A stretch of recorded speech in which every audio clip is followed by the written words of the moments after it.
was circulated prior to the weekend. So do we have a mover and a seconder to confirm the agenda? Councillor Rose and Councillor Marshall. Thank you. All those in favor? Opposed, if any? That is carried. Does anybody have a conflict of interest with anything on the agenda? Okay, seeing none. And if you find that as you go on that we're in a conflict, you can declare it at that time. So we have a number of items on the consent agenda, actually 21 to be exact. Is there anything there that anybody would like a little more explanation on, or would like pulled and dealt with separately, or just want to discuss it separately? Councillor Jankowski? Yeah, thank you, Your Worship. There's 4 items actually that I feel are worthy of being pulled for further discussion. The items being 4.1, the Perth County report. I had a question about the climate change coordinator report that was due in February. Items 4.6, the carbon tax exemption for agriculture. Item 4.15, the MPAC memo, and item 4.16, Bill 257, Schedule 3, referring to the municipal zoning orders. Okay.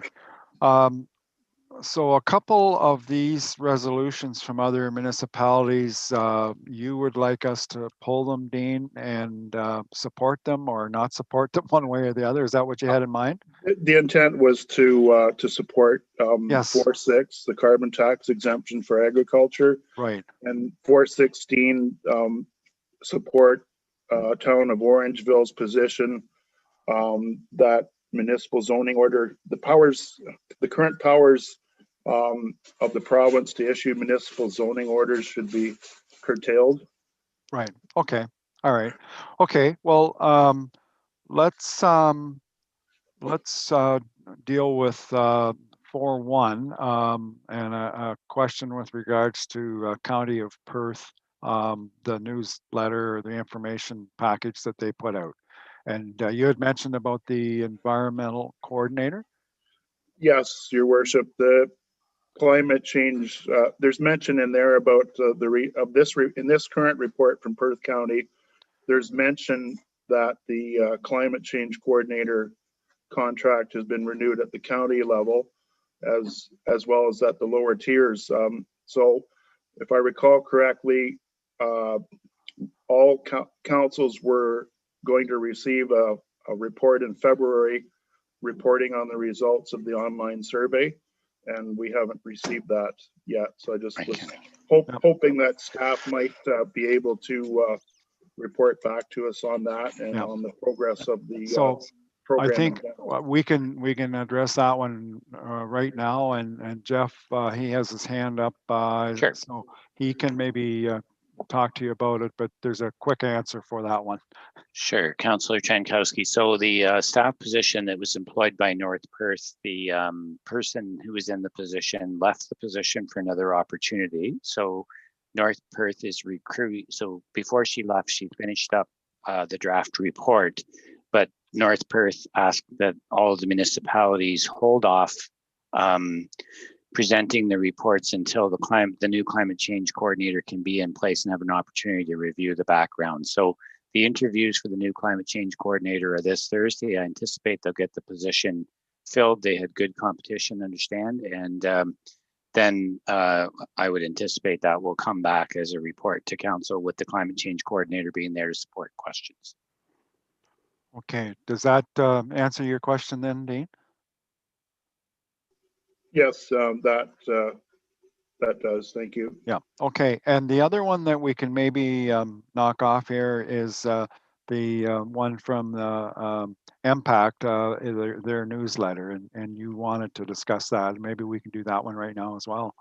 Sure. I guess my thought was reading the MPAC newsletter, and they confirmed that the update of the property assessments will be postponed for another year. So we would be using 26 assessment values for the 2022 tax year.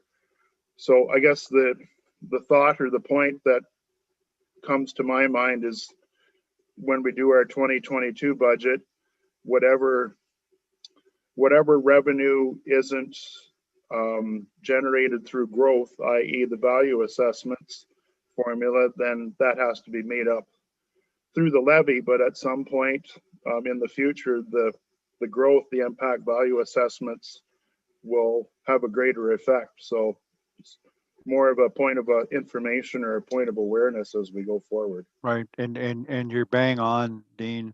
And certainly you're aware, I think we endorsed it at our local municipality too, and they certainly did at the county. We were aiming to have it implemented sooner than later, but obviously that hasn't happened, so we just have to wait. But it will be implemented at some point in time, and like you indicated, there will be a catch up at that particular time. So I'm not sure why they didn't do it this time, but they didn't. So, okay. So what I would suggest, with council's permission, is we'll approve the consent agenda with the exception of 4.6 and 4.16.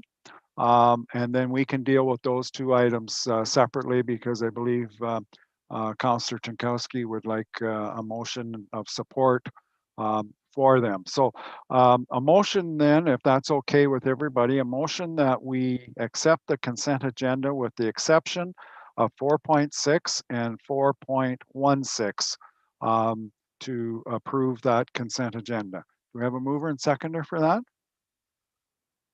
Councillor Murray and Councillor Harrell, thank you. Any discussion on that? Okay, all those in favor of the consent agenda as we have amended it? Opposed, if anybody? Okay, that is carried. All right, we might as well deal with them right now. So the first one is the town of Plimpton, Wyoming, regarding the support of the carbon tax. Dean, I'll let you talk to that if you wish. Yeah, thank you, Your Worship. Plimpton, Wyoming are they're endorsing a position taken by Norfolk County. Norfolk County is asking of the federal government to exempt agricultural producers from the assessment of the carbon tax. And I think that's it's worthy to add our support behind that request. Agriculture is a major driver in the economic and social fabric of our community. And to date, to my knowledge, there hasn't been any indications of any credits being forwarded to agricultural producers for the work that they already have been doing in past years and present towards reducing their carbon footprint in their operations. So I think this is something that is worthy of West Perth support. Okay, so I gather that you would move that. Yes, I would. Do we have a seconder for that motion? Councillor Vink, thank you. Any further discussion on that? Okay, and we'll support, like we could support the one from Norfolk, but we'll support the one from Plimpton, Wyoming, and which in turn we're supporting the other one as well. So the motion is that we support the resolution from Plimpton, Wyoming with regards to support of the carbon tax. Does that sound okay, Dean? Wording okay that way? Support of the carbon tax exemption for Exemption, agriculture. yes, okay, thank you. Yes. Okay, so it's been duly moved and seconded. There's no further discussion, I don't believe. So all those in favor of supporting that? Opposed, if any? That is carried. And 416 is from the town of Orangeville, and it's a resolution with regards to Bill 257. And Dean, I'll let you lead that one as well. Yeah, thank you, Your Worship. So it would appear that the current provincial government in the formulation of Bill 257. They included something called Schedule 3, and Schedule 3 gives the provincial government powers to enforce municipal zoning orders. The concern with municipal zoning orders is that it circumvents all of the other planning apparatus that's in place at the municipal level.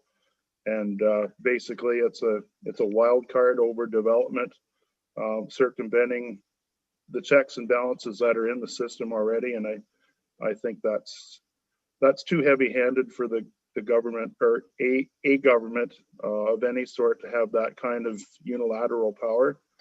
And I would want to support the town of Orangeville's position opposing that. Okay, thank you, Dean. And the resolution is there.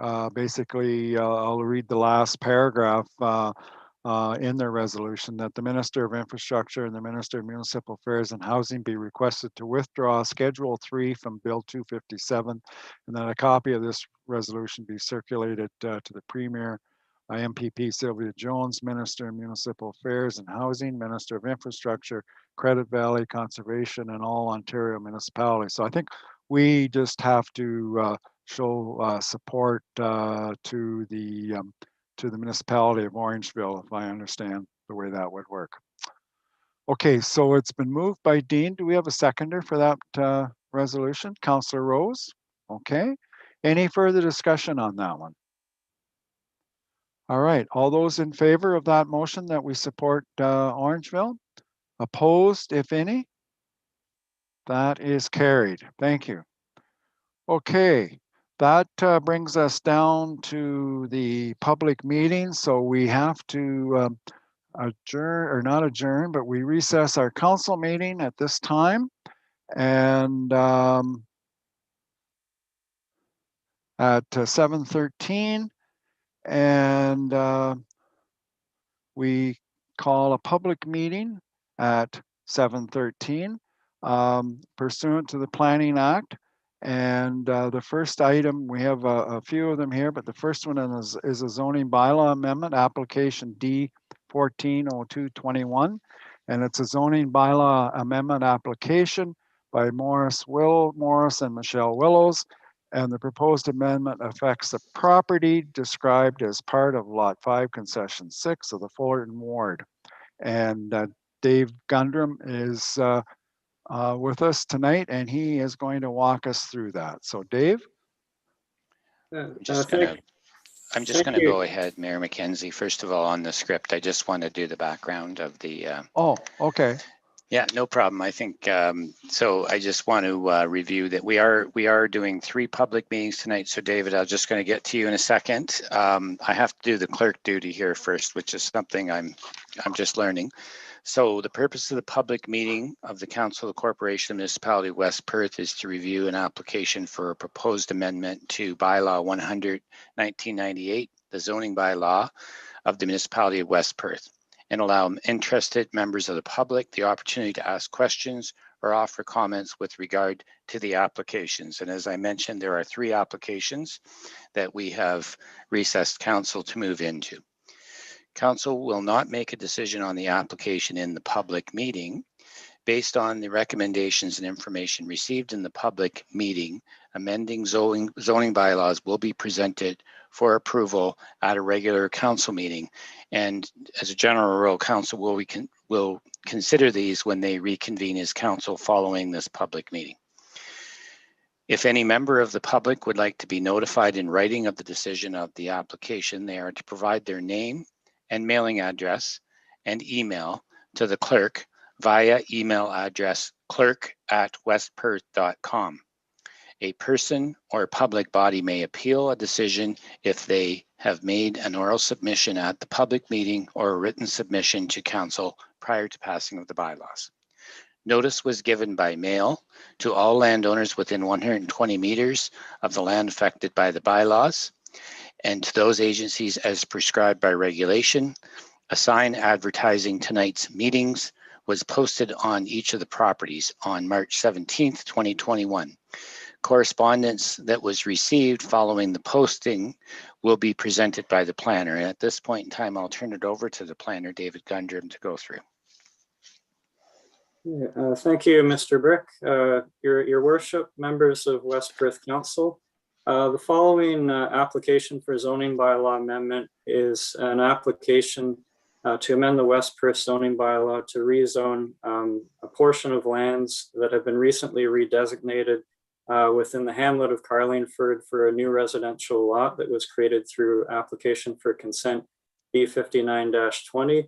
The purpose of the ZBA before you tonight is to rezone the new residential lot, removing it from the agricultural zone of the West Perth zoning bylaw and to place it within the Hamlet Village residential zone with a site-specific provision to recognize a reduced minimum lot area of 1,800 square meters, whereas the local zoning bylaw requires a minimum lot area of 2,000 square meters for lots within the HVR zone. The county planning staff have also recognized that as a result of the consent that was approved by County of Perth Land Division Committee through delegated approval, that there would also be a need to recognize a reduced minimum lot frontage for the retained farm parcel. And therefore, the retained farm parcel will remain in the agricultural zone. However, it will have a site-specific amendment provision to recognize a reduced lot frontage of 146 meters along line 26, whereas the zoning bylaw requires a minimum lot frontage of 200 meters. As mentioned, the proposed amendment is required as a condition of consent to facilitate creation of a new lot for residential development within the hamlet of Carlingford. County planning staff have reviewed the application for amendment and have determined that the proposed site-specific HVR zone is appropriate to ensure that the conditionally approved lot will be developed as intended by the approval provided through consent B59-20, as well as the prior official plan amendment 192, which redesignated a portion of land to be brought into the hamlet designation for residential lot creation. To date, the County of Perth, Municipality of West Perth is in receipt of one piece of correspondence in response to the public circulation provided on March 17th. So on March 25th, we received correspondence from Upper Thames River Conservation Authority, noting that they had no objection to the application for zoning bylaw amendment. To conclude, the proposed amendment would fulfill a condition of consent that has been approved by the County of Perth Land Division Committee. County planning staff have found the application to be consistent with the 2020 provincial policy statement, and that it also conforms with the County of Perth official plan and therefore represents good planning. That is the summary of the application and our report and recommendation to council. I'd be happy to answer any questions that council may have. Okay, thank you, David. So at this time, we're going to go into the more formal aspect of the application. I will ask if there's anybody wishing to speak in support, and then anybody in opposition, and then the applicant or their agent, and then finally any general questions and questions from council. So first of all, is there anybody other than the applicant that wishes to speak in support of this application? Okay, don't see anybody. Is there anybody in opposition to this application? And I don't see anybody there either. So the applicant or agent, and we have Hannah Shirtliff with us tonight. So Hannah, I'll let you speak if you wish. Thank you, Your Worship. Good evening, Your Worship, councillors, members of staff. My name is Hannah Shirtliff, and I'm a planner with Monteith Brown Planning Consultants, representing the applicant, Morris and Michelle Willows, who I believe are with us tonight as well, at least definitely watching. We'd like to thank staff for all their work on this file and the opportunity to review the report in advance of tonight's meeting. We agree with staff's recommendation to approve the proposed zoning bylaw, and we're available to answer any questions from councillors or members of the public. Thank you. Okay, thank you, Hannah. Any general comments or questions from members of council? Okay, seeing none, Then we will move on, and unless Morris has any further comments to make, and I don't see him lighting up at all here, so I think we're good to go. So that no, it's good, Mr. McKenzie. Yes, thank you. easy on the mister there, Morris. Okay, good. Thank you. All right, so we'll move on to the second application then. And this, for the second application, this is also a public meeting for a zoning bylaw amendment. The application was initiated on behalf of Swiss Hill Farms and affects property described as Lot 11, Concession 7 of the Fullerton Ward. And I will call on Dave Gundrum, planner for the Municipality of West Perth, to review the application. Thank you, Your Worship. Your Worship, members of council, the following application for zoning bylaw amendment before you relates to a condition of consent approval for severance of a lot containing a surplus farm dwelling, which was approved on March 2nd through delegated approval by the County of Perth Land Division Committee. Condition 7 of this consent requires that a ZBA be adopted to rezone the severed lot to permit only residential uses, and to rezone the retained farm lot in this case to prohibit any new permanent residential dwellings in future. Just moving on in our reporting, there are essentially 3 things that this ZBA will do. As mentioned, it will zone the severed lot to permit only a dwelling and accessory uses.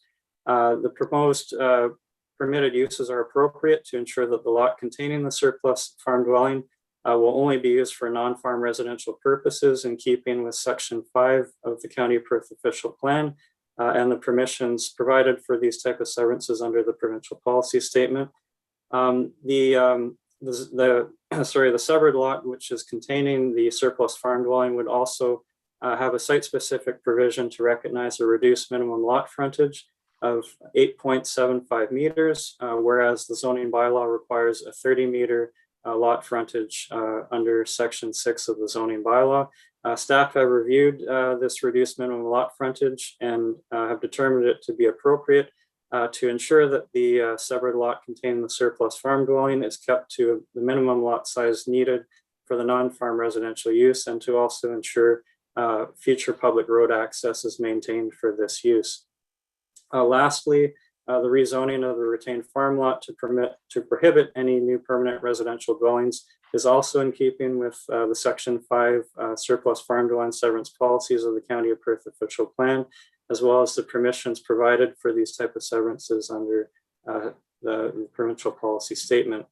In response to the notice of public meeting that was provided on March 17th, we are in receipt of 1 piece of correspondence from the Upper Thames River Conservation Authority, which was received on March 25th, 2021. The UTRCA replied indicating that they have no objection to the proposed zoning bylaw amendment before you tonight. To conclude, the amendment, county staff have found the amendment to be consistent with the 2020 provincial policy statement, that it conforms with the County of Perth official plan and represents good planning. Thank you, and I'd be happy to answer questions of council with regard to this application. Okay, thank you, David. Again, I would ask if there's anybody wishing to speak in support of this application other than the applicant. Is there anybody opposed to this application? Does the applicant or agent wish to speak at this time? And I know we have Carolyn Baker on here. So Carolyn, if you'd like to speak, you're more than welcome to. Good evening, Your Worship. Try not to take too much of your time. Mr. Gundrum provided an excellent summary of the application, and we are in concurrence with their recommendations, but certainly here for any questions or points of clarification. Thank you. Okay, thank you. Are there any general questions or questions from council at this time? Councillor Marshall. Just a question about the frontage. The 8.75 meters seems a long way away from the required 30 meters. I'm just curious on it, if there's more details on that. Through your Yep, go ahead, Carolyn. through your worship to Councillor Marshall, as indicated by Mr. Gundrum, the County of Perth official plan policies related to surplus farm severances include policies seeking to minimize the surplus residential farm lot to the smallest acreage possible, provided it includes the necessary site functions being the house, the driveway, well, and septic. So really the intent is to minimize the size of the surplus residential lot and keep the frontage as small as possible, which is of necessary size for the driveway and nothing further, so that the remaining land area can remain in agricultural production. Okay, that answer your question, Jeff?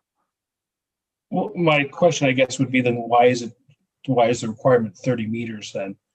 Again, this is just such a large difference. I guess the real question is the smaller size requires for planning. This is just kind of a general question on why we require 30 meters then if we're going as something as low as 10. It is, I guess, for lack of a better word, what we're dealing with here is a keyhole severance, I believe. So the frontage is what is up against the road, which is basically the laneway. And so that is the area of frontage, and then it stays narrow until it gets back to where the house is. And as Carolyn said, it would be the house, the well, and the septic system that would be included in that. And David or Carolyn, you can jump in here, but that's the way it is, isn't it? David? Thank you, Your Worship. Through the chair, just to kind of elaborate further, Councillor Marshall, in this case, the laneway separating the dwelling from the public road allowance is over 100 meters distance.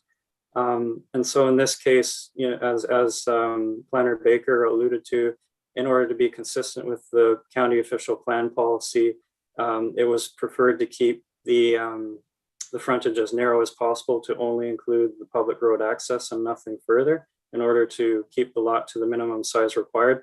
This is more of an atypical position for a farm dwelling. Typically, in a lot of cases, we may see them much closer to the road.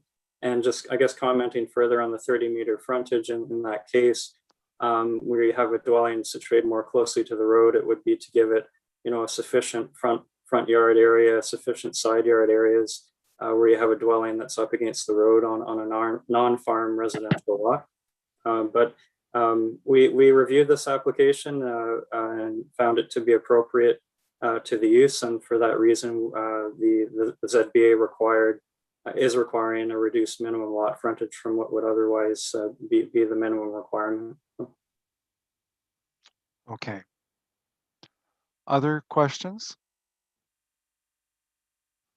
Okay, I don't see any further questions.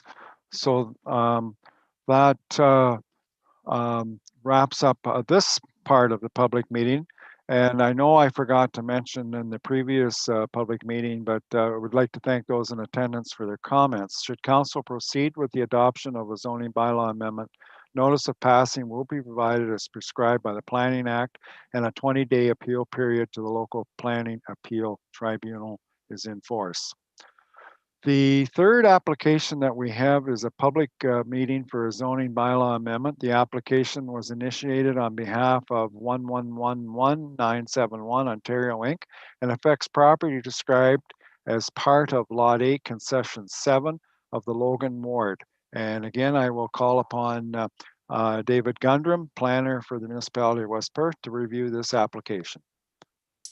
Thank you, Your Worship. Through Your Worship, members of council, the following zoning bylaw amendment before you tonight relates to an application for surplus farm severance, which was approved through delegated authority by the County of Perth Land Division Committee on November 26th of 2020.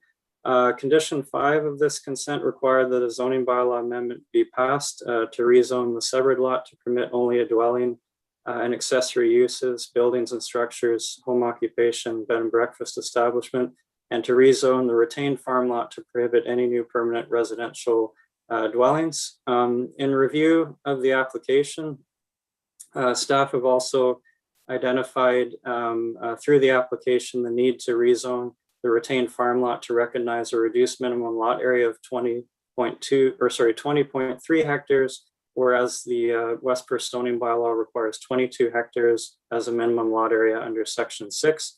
The proposed reduced minimum lot area has been evaluated. It's not anticipated to cause any interference with the agricultural use of the property. And it should be noted that prior to the conditionally approved severance, that the existing farm property was undersized as per the local zoning requirement and has been historically utilized as a viable farm property. This reduction in size as a result of the conditionally approved severance is not anticipated to compromise the continued use of the retained parcel for farming purposes.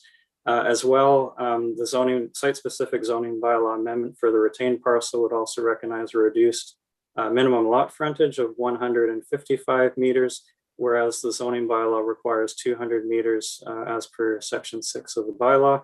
Again, this reduced minimum lot frontage is not expected to hinder nor compromise the agricultural use of the retained farm parcel. And that is the summary of the application. Staff are recommending to West Perth Council that this application be approved and that the application is consistent with the 2020 provincial policy statement and conforms with the County of Perth official plan and represents good planning. And lastly, I'll just note that there were comments received following the authorship of a report from the Upper Thames River Conservation Authority stating that they had no objection to the application in question. Thank you, Council, and I'd be happy to answer any questions regarding this application. Okay, thank you again, David. So at this time, I would ask if there's anybody other than the applicant wishing to speak in support of this application. And I don't see anybody. Is there anybody opposed to this application? And again, I don't see anybody. The applicant or agent, would they wish to speak at this time? Trevor? Thank you, Mr. Mayor and Council. Good to see everybody again. Yeah, nothing more really than to just answer questions. As David alluded to, the property originally was 50 acres to begin with before the house was severed off. So with the house being severed off, now we're undersized. So that's the reason for the additional lot area and lot frontage requirements in the zoning bylaw. Otherwise, it's pretty well your typical farmhouse severance zoning amendment. Okay. Is there any questions, general questions or questions from council at this time?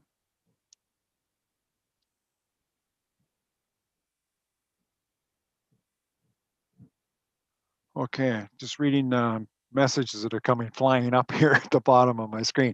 Okay, I don't see any. So I do notice that that Mr. Head is on here, and he was involved with the previous application that we had. So I'm not sure if he wishes to have a comment on the previous application or not.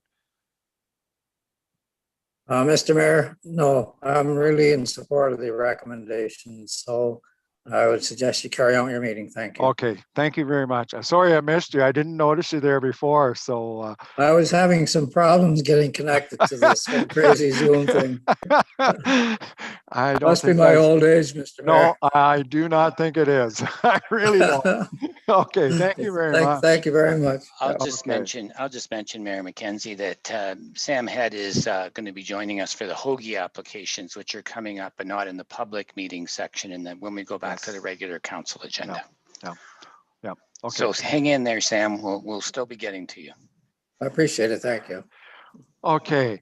In dealing with the third application that we have here, then I don't see any further questions or anything. So again, I would like to thank those in attendance for their comments. Should council proceed with the adoption of the zoning bylaw amendment, notice of passing will be provided as prescribed by the Planning Act, and a 20-day appeal period to the local planning appeal tribunal will be in existence. So at this time, That is all for the public meeting, and a motion would be in order that we close this public meeting at 7:36 and reconvene into a regular council meeting. Moved by Councillor Murray, seconded by Councillor Rose. All those in favor? Opposed, if any, that is carried. So we're back into our regular council meeting.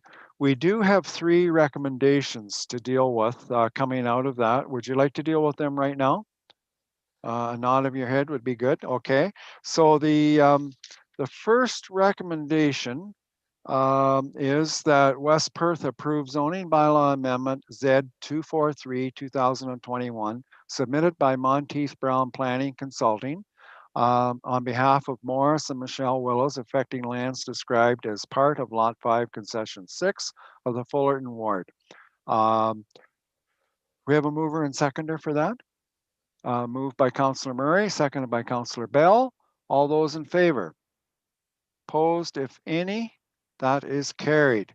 The second recommendation coming out of that public meeting is that Municipality of West Perth approve zoning bylaw amendment Z 247-2020 submitted by Baker Planning Group on behalf of Swiss Hill Farms affecting lands described as Lot 11, Concession 7, Fullerton Ward, Municipality of West Perth. Do we have a mover and seconder for that one? Moved by Councillor Murray and seconded by Councillor Harold. All those in favor? Opposed, if any? That is carried. And finally, the last recommendation is that West Perth approve zoning bylaw amendment Z 245-2020 submitted by MTE OLS Limited on behalf of 1111971 Ontario Limited affecting lands described as part of Lot 8, Concession 7, Logan Ward, Municipality of West Perth. Do we have a mover and a seconder for that recommendation? Councillor Rose and seconded by Councillor Turnkowski. All those in favor? Opposed, if any? That is carried. Thank you.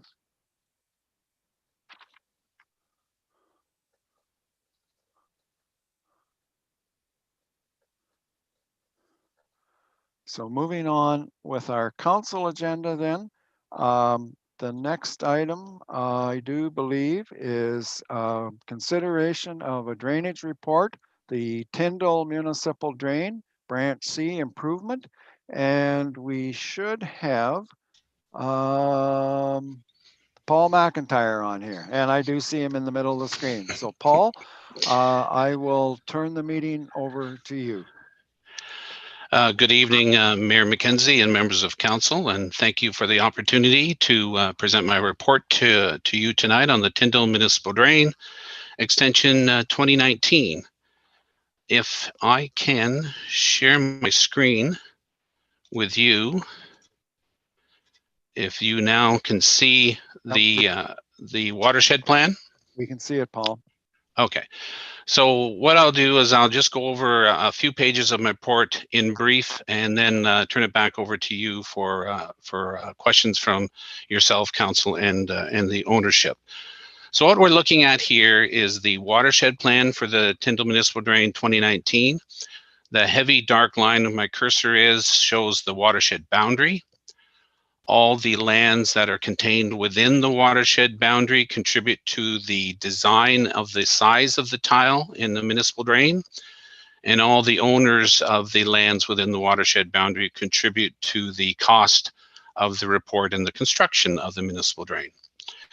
In this particular case, the highlighted green dashed line that you see on the watershed plan is the alignment of the proposed tile drain. And the dark squares are indications of catch basins and junction boxes along the length of the drain. The yellow line that you see here highlighted shows the existing open ditch section of the Tyndall Municipal Drain Branch C. That section will be graded in and enclosed with this report. The upper section, the blue highlighted line, is the existing open ditch section that will remain open, but will be abandoned with this report. If this watershed looks a little familiar, in 2018, I reported to you on the top 660 some odd meters of this drain. And in that time, we did the consideration of the report for the drain, but we did not go on to construction or tendering because the owner, Jeff Van Loon, had immediately requested an extension downstream to complete the enclosure on his property on lot 23. And shortly thereafter, Gary O'Reilly submitted his request for extension to complete the enclosure of the branch C drain all the way down to line 28. So that's the watershed and the owners that are involved in the drain as it is today. The next page is the profile of the branch C drain. Along the top of the profile shows the owners involved. So Aaronfield Farms, which is Debbie and Gary O'Reilly, and Van Loon Farms Limited and Van Loon Farms Limited for the upper section. The light dark line highlights the elevation of the ground over the proposed tile location. The gray line shows the proposed tile drain and its size. The vertical lines indicate catch basins and junction boxes along the length of the drain. Along the bottom of the profile, we indicate the size of the tile that are designed into the drain and the grade of the drain to be installed. The first three sections of the tile are 675 millimeter or 27-inch diameter concrete drainage tile. The section immediately upstream of branch D is 600 millimeter or 24-inch tile, and the final upper section is 400 millimeter or 16-inch tile. The next section of the report or the drawings indicates details for the construction of berming and catch basin locations, as well as a profile for the branch D drain. Branch D drain is proposed to be a 525 millimeter diameter tile or a 21-inch tile. The final detail page shows the indications of the installation of the tile itself, as well as the stilling basin, which will be located at the bottom end of the drain adjacent to line 28. The last page that I want to review with you today is the assessment schedule for construction of branches C and D. The left-hand side of the gray column section are the gross numbers for the drain as estimated by myself. The right-hand side of the red column numbers are the net assessments. So these are the gross numbers less a 1/3 grant provided by the provincial government and allowances for damages and right-of-way over the drain where the owners are affected by the construction. The left-hand side of the gray numbers indicate the 2018 drain. So I carried this through for clarity for the owners. The 2018 section of the drain the total cost is $109,415. The 2019 section of the drain, total cost of $139,830 for a combined total drain cost of $249,245. That is a very brief, very quick summary of the Tyndall Municipal Drain 2019 extension. And I turn it back over to you for any questions that I may answer. Good. Okay. Thank you, Paul. And I'll get you to unshare your screen if you can, so I can see everybody here. Did it come back? Yep, it's back. Okay. Okay. Now I don't know, and I don't see any of the landowners on here tonight. So I still will ask, just in case I've missed somebody, is there any questions from any of the landowners? All right. Any questions from members of council with regards to this drain? It's been a long time in the process getting here, to say the least, I guess, but yeah, that's okay. If there's no further questions, then we do have a recommendation here, and it is that the Council Municipality of West Perth accept the report from R.J. Burnside and Associates Limited, dated February the 26th, 2021, for the Tyndall Municipal Drain Extension Branch C improvement. So a mover and seconder would be in order. Councillor Vink, thank you, and Councillor Bell. Thank you. Any further questions? Okay, all those in favor? Opposed, if any, that is carried. So thank you very much, Paul. So next step will be a court of revision for this drain.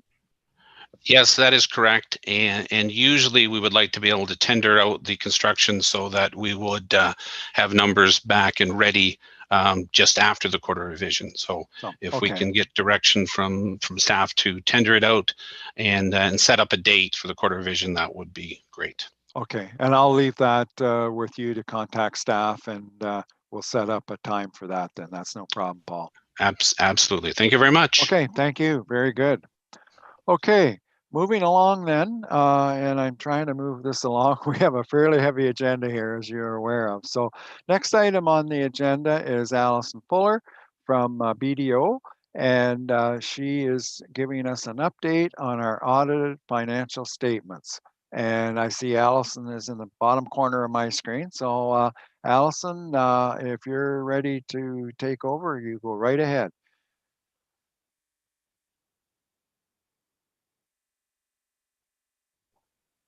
Okay, can everybody hear me? Yep, we can hear you. All right, good. Step one, I got right.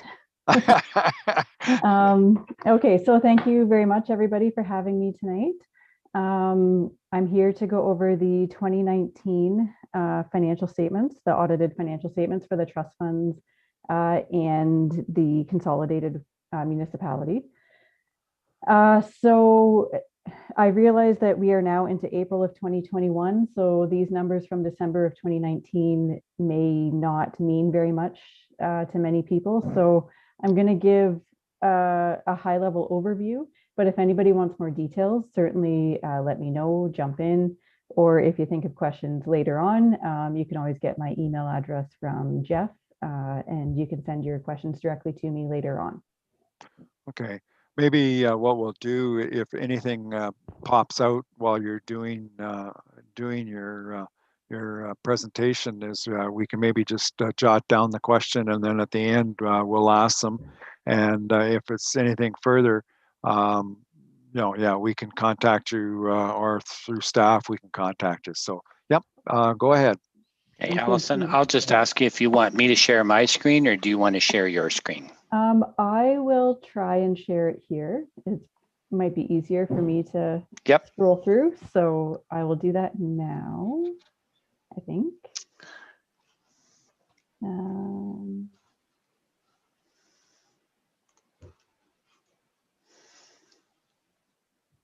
Good. All right, you can see it? Yes, we can see it. Okay, so this is the trust funds. I don't have a whole heck of a lot to say about them, but I'll just point out a couple of things. So as far as the actual audit report itself, we've given a clean opinion. We did not come across anything concerning in the numbers that would cause, or in our opinion, that would cause a material misstatement. So that's what these 2 pages of words say, basically. So this is just the balances of the various trust funds that the municipality looks after. Cash went up a bit, investments went up a bit, not a whole lot of change. The one thing I just wanted to point out was donations were up quite a bit this year. And that was in particular to an estate donation that went to Roy's Cemetery. So that's just a one-time thing that you won't see very often. And then there was some extra maintenance at Roy's and at Staffa. And that's all I had to say on the trust funds. There's not a whole lot really that goes on there. It's just cash and investments and keeping track of it all. So I will move to the financial statements. Everybody can see those now? Mm-hmm. Yep, we can see them, Allison. All right, good. So I did that right. So again, it's the same audit report that we just saw on the trust funds. The only difference is this is now for the consolidated financial statements of the municipality. Again, we provided a clean opinion in accordance with the public sector accounting standards. Not really a whole lot to say. This report seems to get longer every 3 or 4 years, just for legal reasons. It doesn't really seem to say much else, in my opinion, but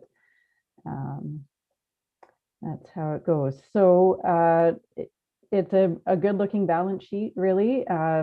Financial assets over liabilities comes out to net financial assets of over 23 million.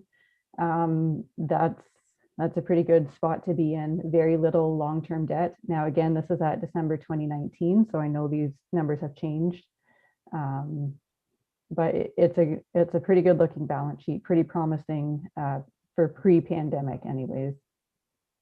You can see your tangible capital assets went up significantly, and I expect by the end of 2020 and again by the end of 2021, those are going to jump again with all the projects going on, with finishing the new bridge and the fire hall and the upcoming municipal office, along with all the other regular capital asset purchases and builds.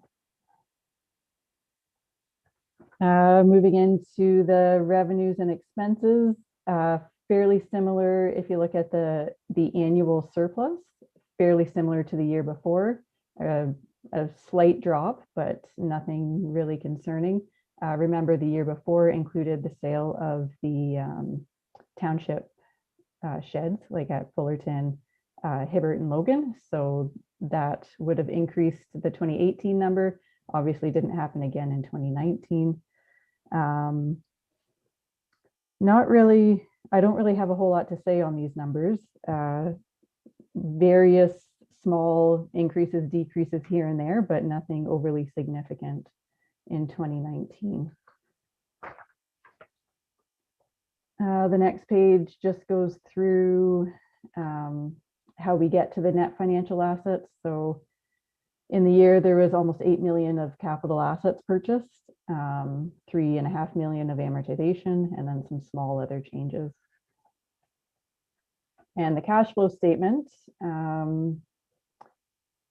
overall, there was a decrease in cash, not very much, still have over $15 million of cash sitting in various bank accounts. So it's a pretty healthy position. There's a lot of cash sitting there that not all of it can be used because some of it's set aside for reserves. But there is a fair bit sitting there at the end of 19 anyways.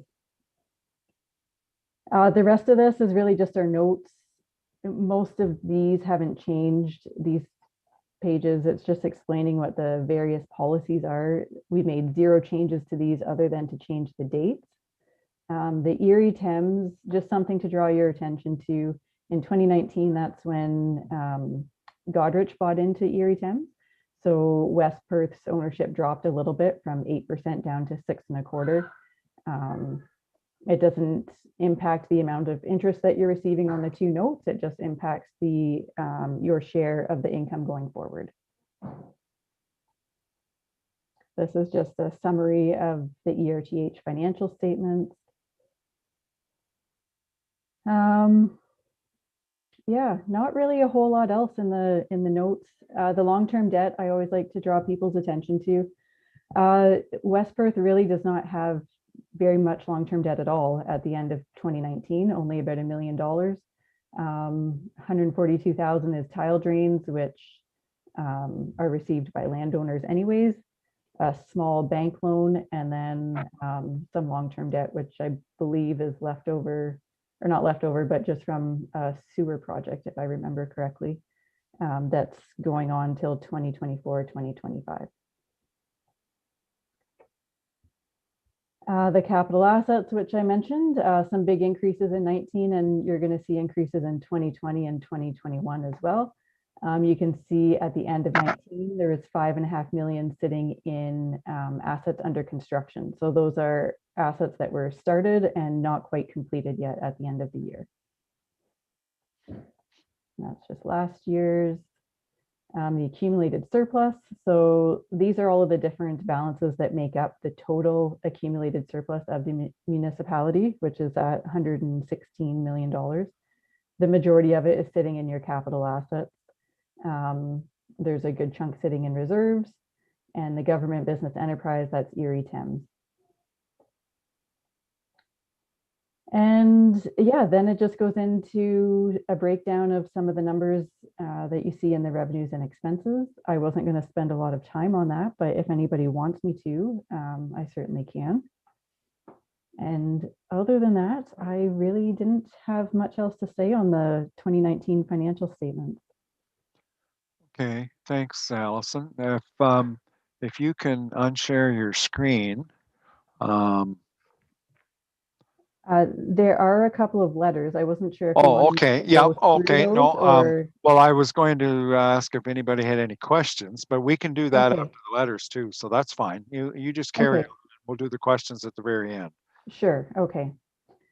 So this particular letter is a letter directly to council. It's just the final audit report. The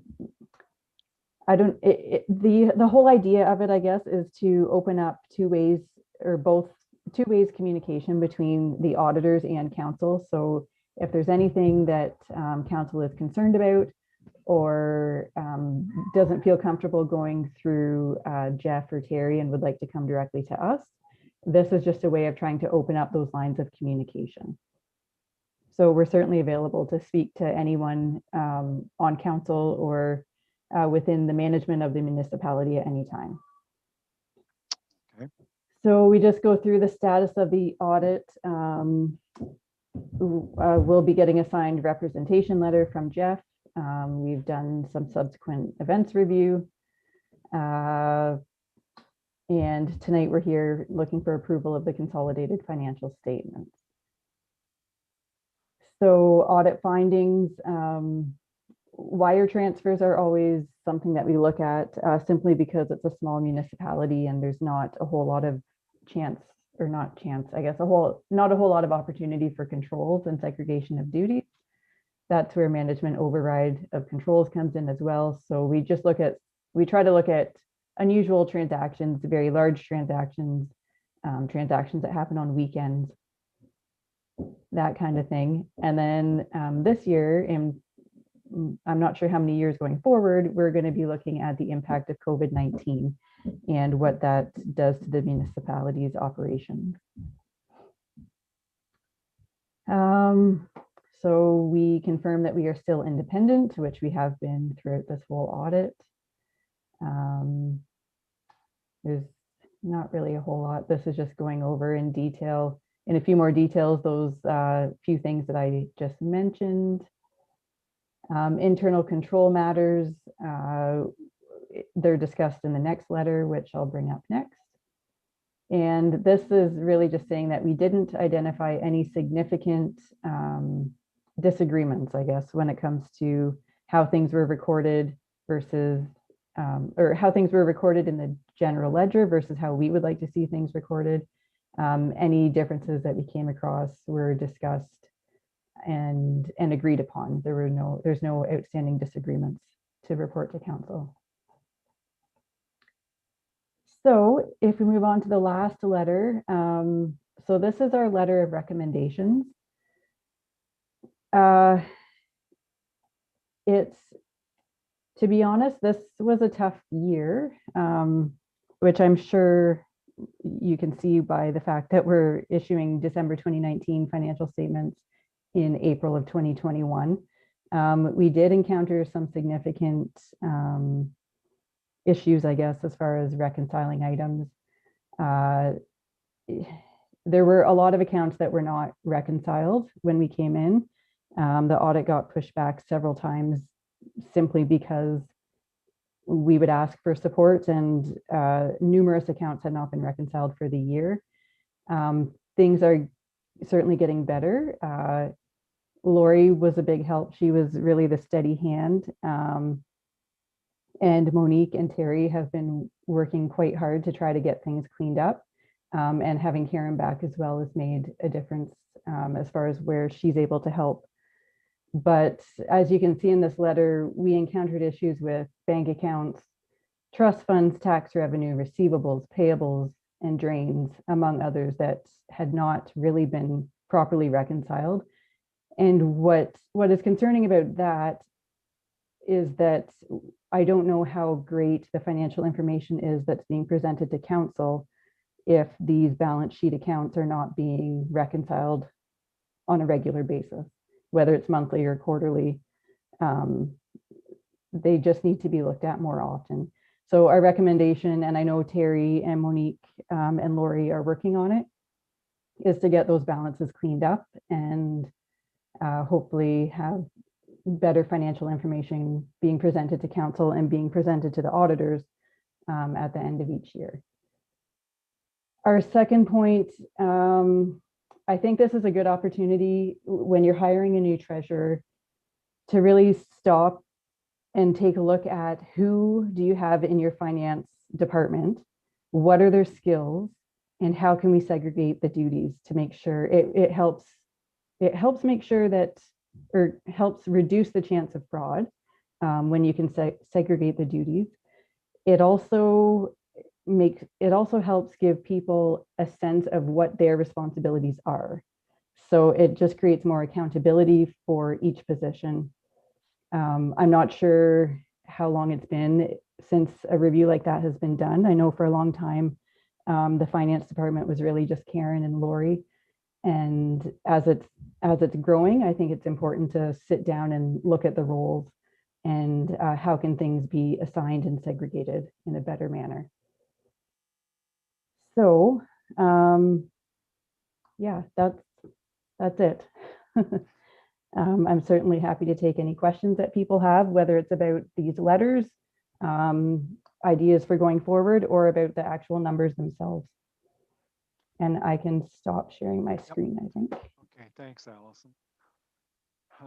Yeah, if you can stop sharing, then I can see everybody to know if they have any questions. There we go. Okay, good. Okay, so questions, and the first one, I guess, is Councillor Tam. If we did budget to actual, like quarterly or 6 months or whatever, Allison, would that help us from getting into these problems at the future date?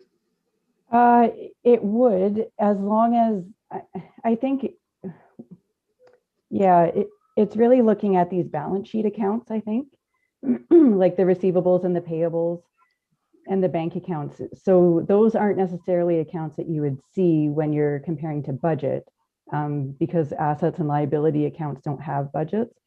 So the issue we came across was those aren't being reconciled, which then impacts your revenues and expenses that you're trying to compare to budget. And you may not even realize it because you're not aware that those other accounts weren't balanced. Okay. I don't know if that makes any sense, but I guess all I'm saying is, how do we make sure this doesn't happen again? Yeah, and I think that's where I really think it's a good idea to have an overhaul or a review really of the finance department and assign duties. And I think it would hold staff a bit more accountable when they know, okay, my job for this month is to make sure that these particular bank accounts are reconciled.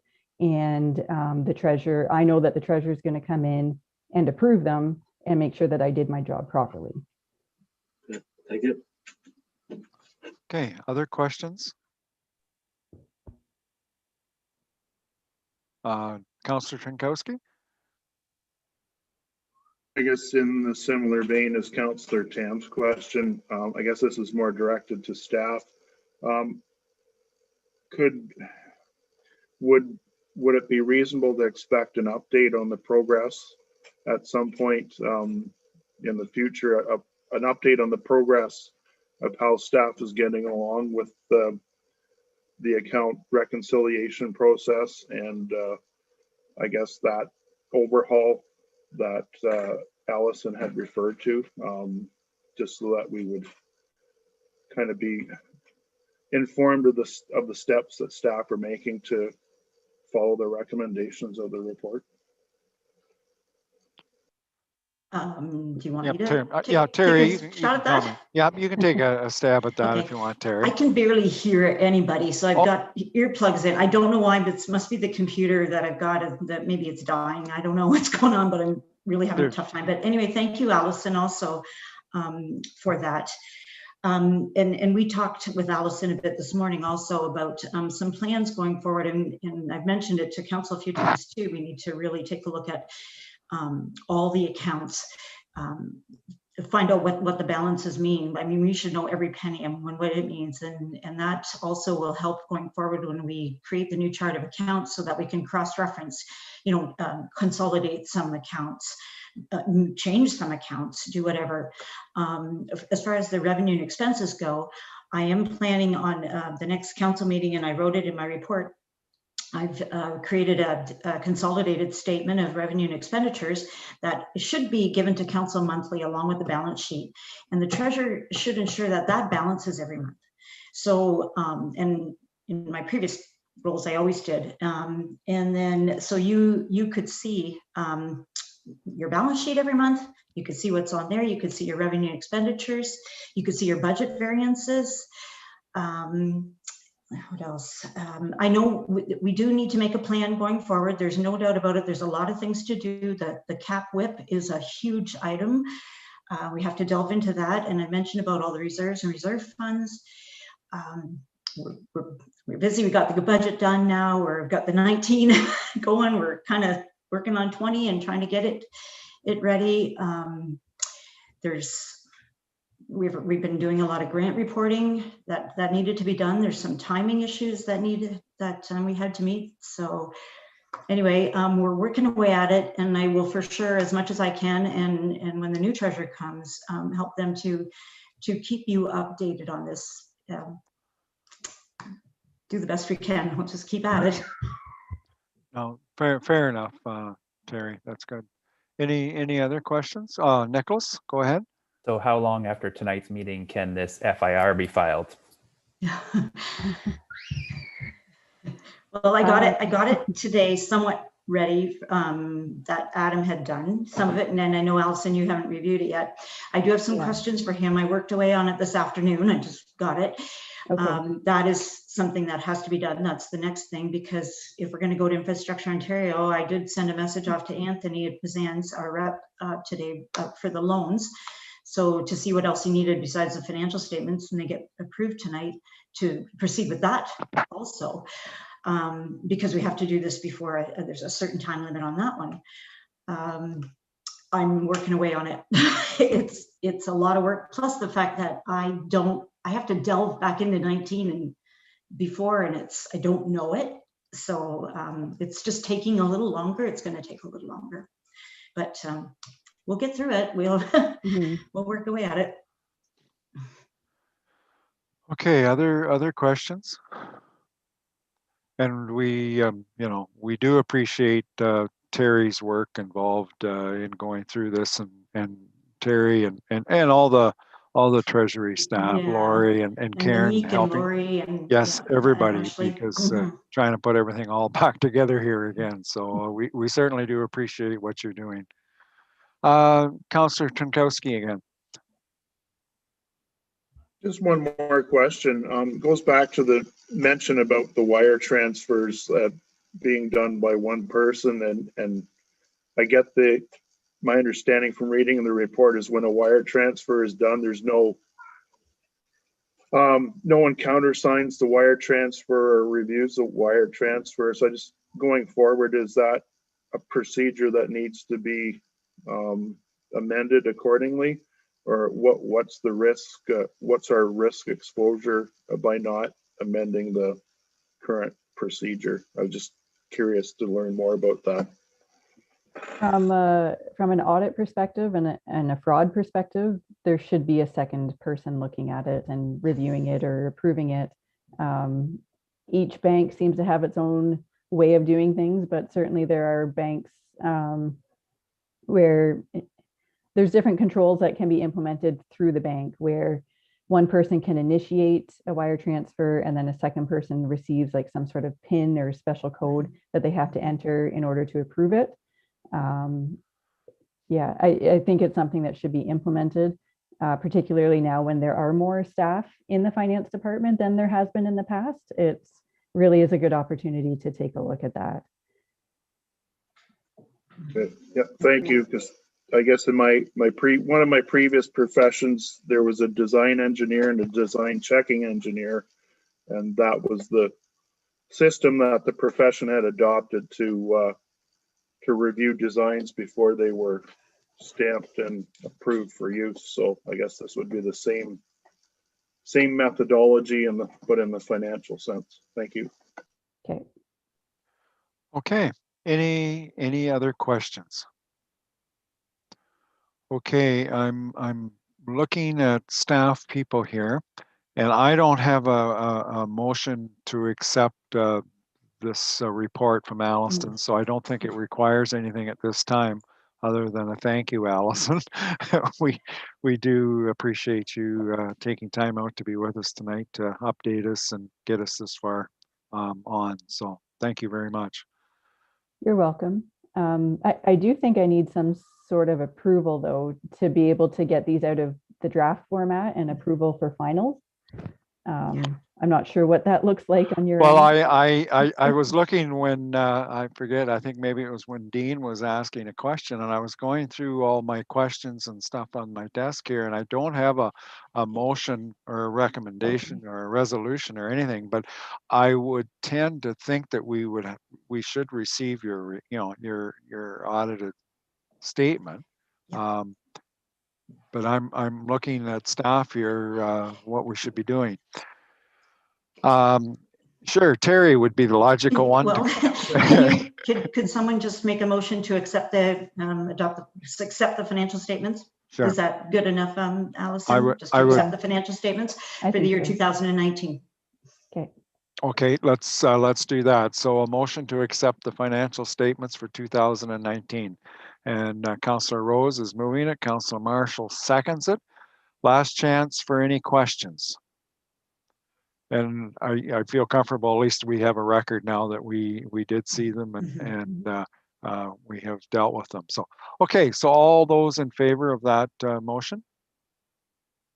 Opposed, if any? Let's just try this one once more. All those in favor? Okay, opposed, if any? That is carried. Thank you. Okay, and thank you again, Allison. Thank you, Allison. Very good. Okay, and thanks, Terry. Okay, moving on then, our next item is an application for a consent to sever. And we do have Dave Gundrum with us again. And this is application B0621. And it's application or consent to sever by John and Glennis Rice.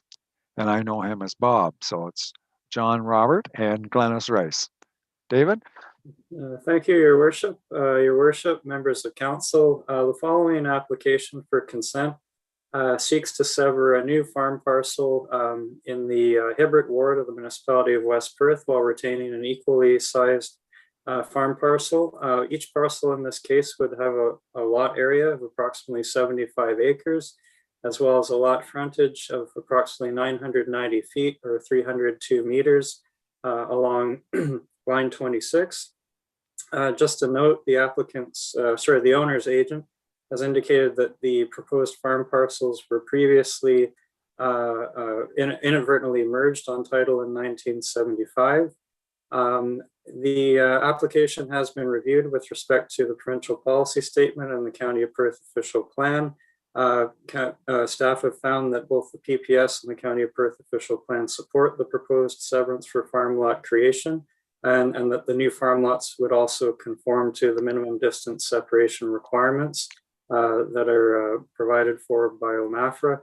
The subject lands are within the Agricultural Zone A and the Natural Resources Environment Zone 2 of the Municipality of West Perth zoning bylaw. Both lots would be of sufficient size and frontage to meet all local zoning requirements, and therefore no condition of consent for a zoning bylaw amendment has been recommended at the present time.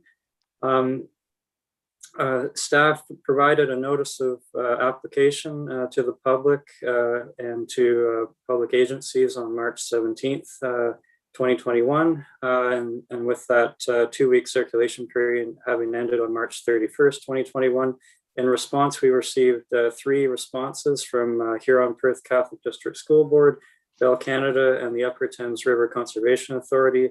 All 3 public agencies have cited either no concerns or no objection to the proposed application for consent.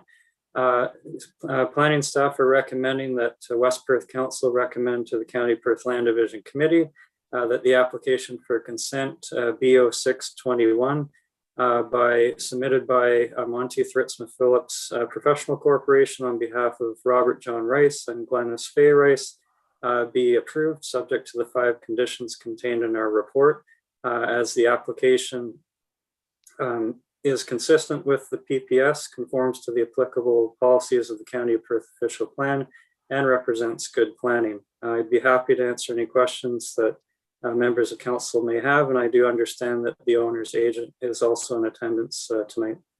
Thank you. Okay, thank you, David. So, Andrew, do you have anything further to add at this time? No, just here on behalf of Mr. and Mrs. Rice, and happy to answer any questions. Okay, so any questions from council at this time? Okay, so we do have a recommendation here, and Dave kind of highlighted it, but I'll just read it over once more here for you, that West Perth receives the report entitled Application for Consent to Sever B621 by Monteith Ritzma Phillips Professional Corporation on behalf of Robert John Rice and Glennis Fay Rice, affecting lands described as Lot 4, part of Lot 3, Concession 7 of the Hibbert Ward, Municipality of West Perth, prepared by the planner for information, and that council recommends that the County of Perth Land Division Committee approve the application for consent to sever for lands described as Lot 4, part of Lot 3, Concession 7 of the Hibbert Ward, following subject to the following conditions, and there's 5 conditions there, and I'm not going to read them. I think we've had ample opportunity to go over them on the weekend. So do we have a mover and seconder for that recommendation? Councillor Murray, and seconder, Deputy Mayor Wright. Okay, any further discussion on that? Okay, if not, it's been duly moved and seconded. All those in favor? Opposed, if any? That is carried. Thank you. Thank you very much. Okay, we have another one to deal with here. And we have, if I can get caught up here. Next application is a consent to sever B51, B52, B53 for Maynard Hoagie and 642618 Ontario Inc. And David, I will let you address this one at this time as well.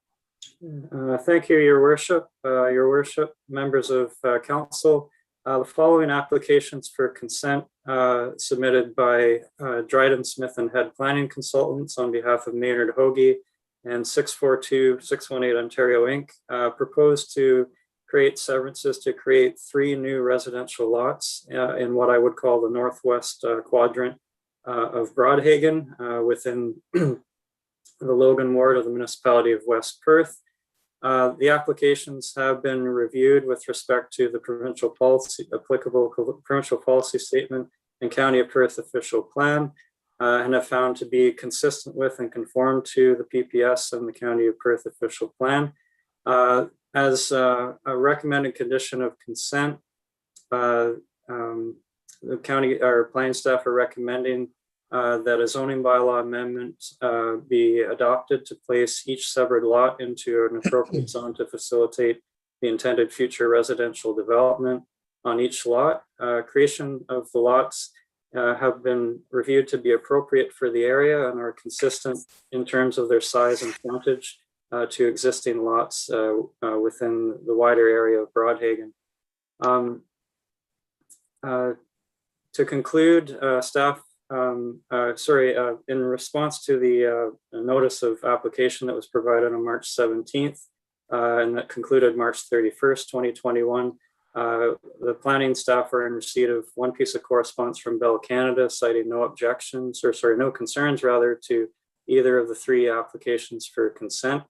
And to conclude, staff have no objection to the proposed consents to create new residential lots within the hamlet of Broadhagen. Conditions of consent have been included to ensure that the severed lots are brought into compliance with local zoning, and that appropriate studies, plans, and agreements are submitted and approved, and that all local, municipal, and county requirements are satisfied with respect to the lots. The applications have been found to be consistent with the 2020 PPS, conform to the County of Perth official plan, and represent good planning. And I will just make note that the 9 conditions that are noted in the report would apply to each of the 3 applications as recommended conditions for consideration by a County of Perth Land Division Committee. I'd be happy to answer any questions in detail regarding these applications for consent. And I do see that the owner's agent, Mr. Head, is also with us tonight in support of the applications. Thank you. Okay, thank you, David. I have on my sheet here, I have 8 conditions. And you had mentioned 9. Is there one I'm missing here? Your worship, in our reporting, I see that there are 9 conditions that have been suggested, 2 county conditions, and yes, 7 local municipal conditions. 1, 2, 3, 4. I have 6 local conditions. I have two at the county, and then 6 local ones. I can confirm, Mayor McKenzie, that the council agenda is posted. The 9th condition is on page 201. It just falls over the page. So perhaps the sheet's just missing the last condition. So the council agenda is correct. The report is in the council agenda. So there is 9. Okay, good. Yep. All right. Okay, Mr. Head is here. Do you have anything further to add at this time? Thank you, Your Worship, members of council. David's done such a great job. I don't have much to say except to support the recommendations. We have filed the application for the zone change, and I expect to hear from David in the future as to the scheduling of that meeting. If there's any questions from council, I'll be happy to answer them. Okay. Any questions at all on this? Deputy Mayor Wright. I guess I have a question for David. So you said this just took effect in 2020 because in like 2017, a man from Carlingford came forth and it was a definite no. He wanted to add to Carlingford, but you said we've changed this on the southwest corner. We've changed the policy in 2020 to allow extensions of hamlets. Through the chair to Deputy Mayor Wright, the applications for consent that are being considered, or that I just presented a report on, these are proposing to sever residential lots which are within an existing designated settlement area. These lands have been designated for some time, is my understanding, for this purpose, and they're located in the northwest portion of the hamlet of Broadhagen. I'm very familiar with where they are. They're farmland, but I'm saying, you said it's as of the new provincial policy statement of 2020. So we've changed something from a definite no for Carlingford. I'll maybe get the gentleman who wants to do this to talk to Samuel Head, because he may be now going forward, he might want to do his stuff. Samuel, I need you to send me a business card. No problem, Mr. Mayor. And not Mayor, Deputy Mayor. Deputy Mayor, glad for the work. If you notice on the map or the sketch that was there, it just brings it out on the north side equal to where the properties or the built up areas on the south side. So it's not actually infilling, but it's bringing them out that they're the same on both sides of the county road there. You're muted, Doug. Oh, yeah, it's not a county road. It's line 179. But the Carlingford one would fit the same criteria because there's already houses on the north side of the road, and then there would be houses on the Okay. south side of the road. So no, So- I'm not debating this one at all. I'm not debating Actually- this one at all. It's Actually, just- correct me if I'm wrong, but I think it is on the county road, isn't it? no, it's It's on on 179, north of the 179. corner on Okay. 179. Northwest, yes. And I just want to reinforce what David's message was to Deputy Mayor Ide, is that the land that we're talking about for these 3 severances is in the designated hamlet area. And so there was no need to expand the hamlet area for these 3 severances to be considered by Mr. Hoagie's application. So Mr. Head's done a great job of demonstrating compliance with the official plan. And if I recall the applications from Carlingford, they were not unlike these in that they were in a hamlet, but they were not in the designated hamlet area that had been assigned. And that's the difference between the 2 matters. Okay, good. Another matter for another day. Oh, Nicholas, go ahead. Sure. The picture shows, like you said, 3 lots on the north side, but then there's a gap on the south side between that and the next house. Is that just because the GIS picture is old, or is that actually an empty spot there that's still prime farm agriculture land? Through the chair to answer that question, Councillor Vink. So all of the lands south of I guess the multicolored segments that represent the proposed lots here, all of those lands are currently part of a designated settlement area. So even though they may be tilled, they may be farmed, in terms of policy, they're designated for residential development currently. Okay, Councillor Rose has a question too. No, just a bit of a statement. I think if we look at the picture that you folks are talking about, it says in the corner was taken 2014 or 2015. If you scroll down farther, I happen to know people that are living in those houses now that it did not show. So the 3 lots that Maynard is proposing heading north, their homes are built right up to that. Okay. Which is it? If we go Schedule C, scooped hydrogeological assessment.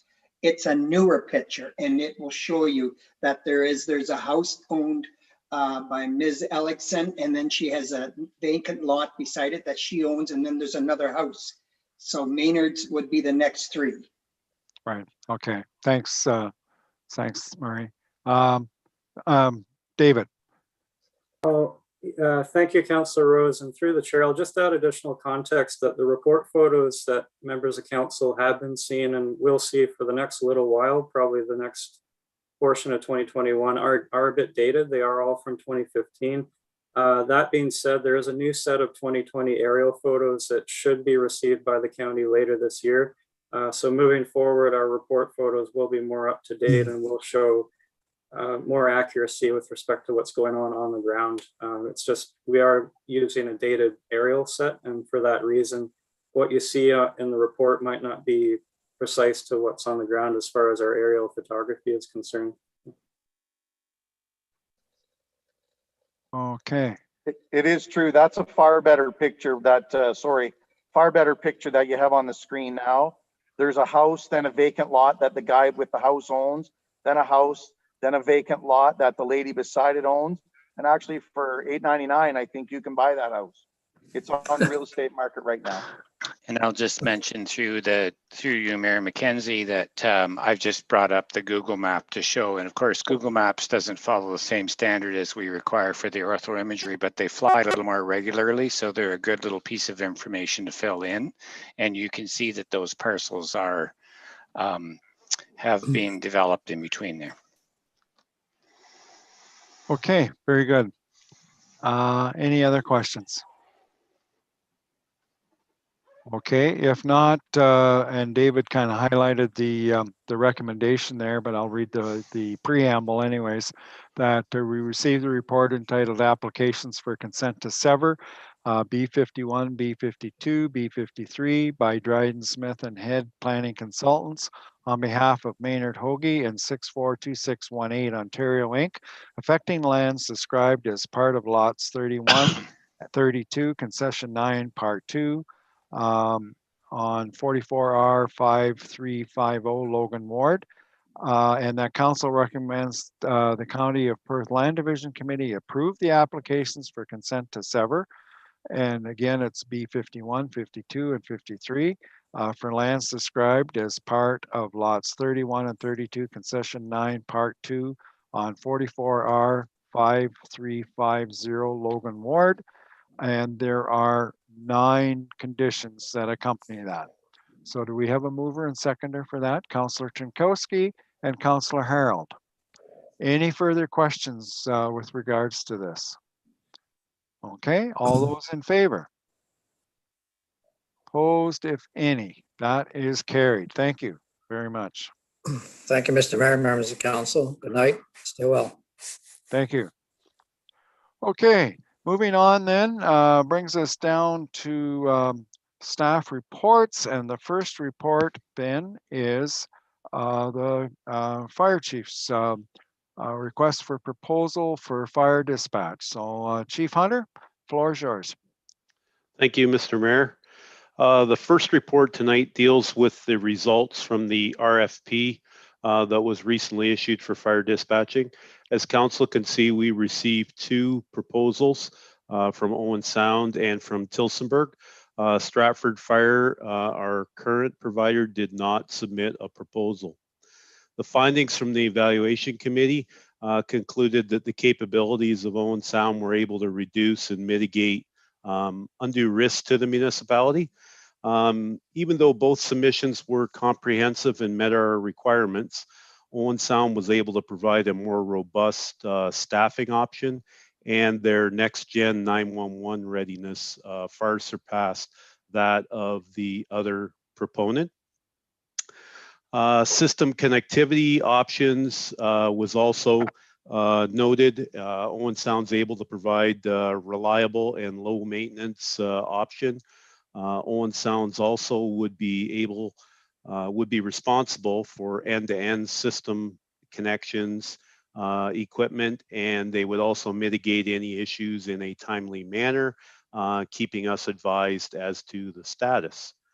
So the committee did an in-depth review and evaluation of both submissions, and we are recommending that we award the Owen Sound Emergency Communications Center the 5-year contract. And I will gladly try and answer any questions. All right. Any questions for Bill on that recommendation? Nicholas, go ahead. Is it important when receiving the 911 call or the fire call that someone on the other end is familiar with the local area where someone in Stratford might be, but in Owen Sound might not be? These days, they're basically sitting in front of a computer-aided dispatch with maps and all the technology at their fingertips. Certainly having that local familiarity would be a benefit, but I don't see that it would outweigh the technological advantage that Owen Sound would provide. Other questions? Councillor Trenkowski? Thank you, Your Worship. So Chief Hunter, by pursuing the option with the Owen Sound dispatch, that would eliminate the issues or the concerns that you had expressed earlier in previous reports about, I think it was the control board or system that was being employed at the Stratford dispatch. Is that correct? The Owen Sound equipment is state-of-the-art. Their advancements on next-gen 911 surpassed Tillsonburg and probably most other dispatch organizations in the province. The move to a newer, more modern system will certainly reduce the liability on the municipality. Okay, anybody else? Okay, seeing no hands, the recommendation is that we receive the report entitled Request for Proposal, Fire Dispatch Services update dated April 6th and prepared by Fire Chief Bill Hunter for information, and that council supports the RFP Fire Dispatch Services being awarded to Owen Sound Emergency Communications Center. Do we have a mover and seconder for that? Councillor Matheson, and seconded by Councillor Tam. Okay, last call. Any questions? Deputy Mayor Wright. You're muted. Oh, I'm ahead of you. I'm voting. Oh, you're voting. Okay. You were still muted. All those in favor? Opposed, if any, that is carried. Thank you. Great, Okay. thank you. And the next one, Bill, is with regards to a tanker. Sure. So the second report tonight before council concerns the acquisition of a second tanker. At the March 24th West Perth budget meeting, we were instructed to investigate the options in acquiring a second tanker, in particular the truck that's currently being built by Rosenbauer in South Dakota, and also the availability of other similar trucks. As council can see in the report, the Rosenbauer tanker is still available. We also checked with another manufacturer that we have purchased trucks from in the past. They did not have a single axle tanker in the queue. They do have a tandem axle, but not the smaller truck that we were looking for. Rosenbauer has provided us with a guaranteed delivery date with a price. Fitted, the truck would be fitted with the items that meet our departmental needs, specifically surrounding firefighter safety. Also in the report, there were some concerns from council about sole sourcing. So I put some timelines in the report for delivery after going through the tender process. And I've also included what the truck that is currently available in South Dakota would cost if we spec'd it out today with a delivery in the fall of 2022. And then finally, the close, just to remind council that the 1996 tanker will reach the end of its life in July, and we will be disposing of it on GovDeals. And I'll gladly try and answer any other questions. Okay, thanks, Bill. Questions for Bill with regards to the tanker? Deputy Mayor Wright. Bill, if we decided to go with the tanker in 2022, would we dispose of our old tanker or would we safety it for one more year? Because it's not like it falls off the face of the earth on the last day. What would we do in the interim, or would we just use mutual aid? Obviously, my recommendation to council, my job's to reduce the risk to the municipality. And I firmly believe and follow the NFPA guidelines on the use of fire trucks. And they do not recommend keeping them in service after they reach 25 years of age. But ultimately, the decision's up to council. If council told us to keep the truck on the road, then obviously we would. That would be a decision of council, but it wouldn't be my recommendation. We would, if council decided to go the tender process, we would just go without a second tanker until the new truck arrived. And I guess, further to that, Deputy Mayor Wright, I don't know how many years we've ran with one tanker out of the Mitchell Fire Department. I don't know what the date is on the side of the truck that you have there, but I think we've always only had one tanker truck, and certainly the new tanker we have is 3 times the capability of the old one. So as far as as far as water, we're probably better off. But and I can see Bill's point as to why we want a backup or a second tanker, and we had that discussion at budget time. Other questions, Councillor Tam. I thought the number we were working with was 340 at the budget meeting, Bill. And just further to that, I wondered if, like, if you know the specs of this truck, could you not prepare a tender fairly quickly and then put in submit a tender with this truck that's being built? The first question on the 340. So 340 was the amount that was basically ballparked back in January when I first prepared my report, getting ready for the budget process. After the budget meeting, I sat down with members of the West Perth Fire Department chief and deputy station chief, and we went through the actual specifications. And there were some items that we have on West Perth vehicles that were not on that truck.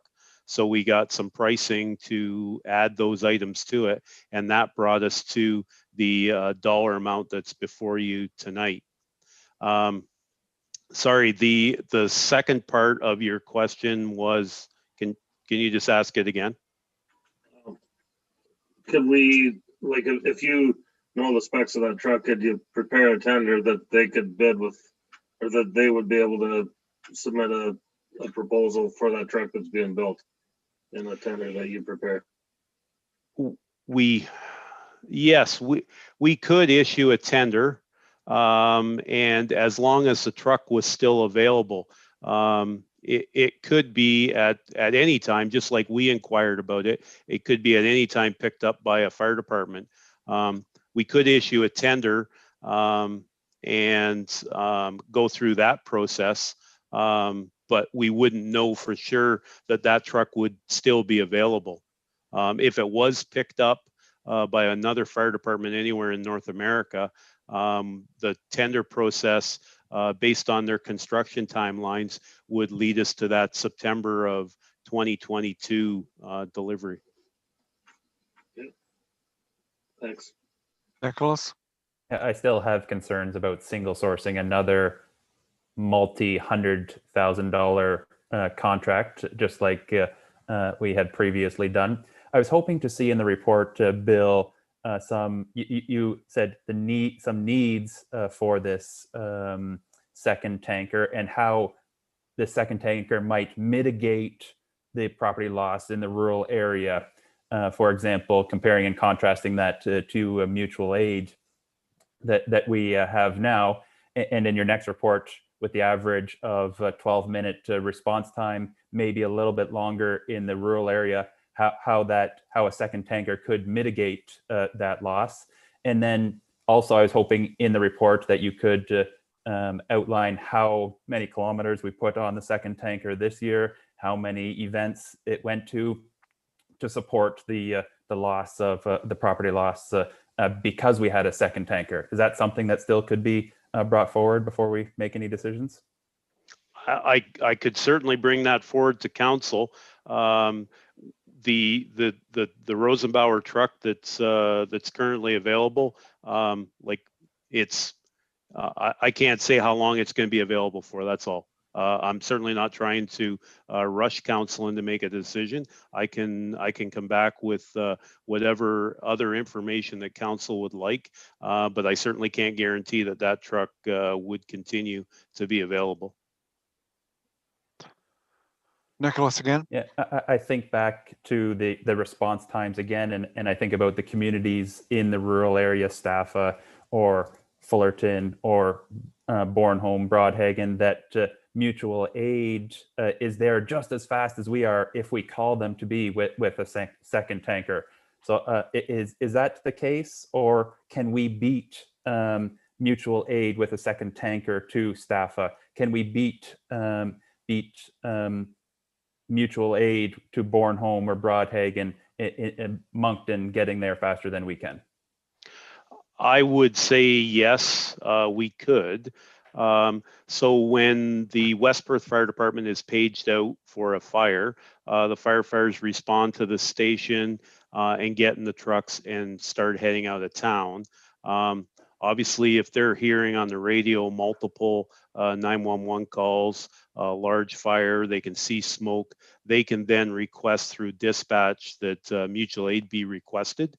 Those mutual aid firefighters still need to respond to the station, get in the trucks and drive to the scene. Whereas we would already have both of our tankers on the road on that initial alarm. In my report that I presented to council during the budget process, I did try and stress the importance of when you want to extinguish a fire, the best way to do it is get as much water as you can on it early in the fire before it grows to the point where you actually don't have enough water to extinguish it, and that's what leads to the large fire losses. Mutual aid is something we've always relied on, and as I said in my earlier report, we would probably continue to rely on, but nothing beats having that additional 15 to 1800 gallons of water pulling in behind the first tanker when you're looking at a barn fire or a large shed fire. Councillor Jankowski. Thank you, Your Worship. I guess as a point of information, I believe we were given a figure of at least 12 during the budget report. We were given a number of at least 12 times that the current small tanker was used. And in the forthcoming 2020 fire department report, under incident response data, I see a total value saved of 2.6 million. So not all of that would be concerning rural fire protection, but it's a significant number nonetheless. And I would, anybody that has a agricultural operation, whether it's a grain elevator or livestock up with a grain elevator with hundreds of thousands of dollars of grain stored in it, or a dairy barn, or a poultry barn, or any kind of livestock barn, the value of the livestock, and not only that, but the time it takes to develop the genetics of a herd, the price of a tanker is cheap insurance to protect the value of that property, and it would pay dividends even to everybody through lower insurance premiums overall because of fewer damage claims. Thank you. Okay, thanks, Dean. Councillor Matheson. Yes, to you, Mayor.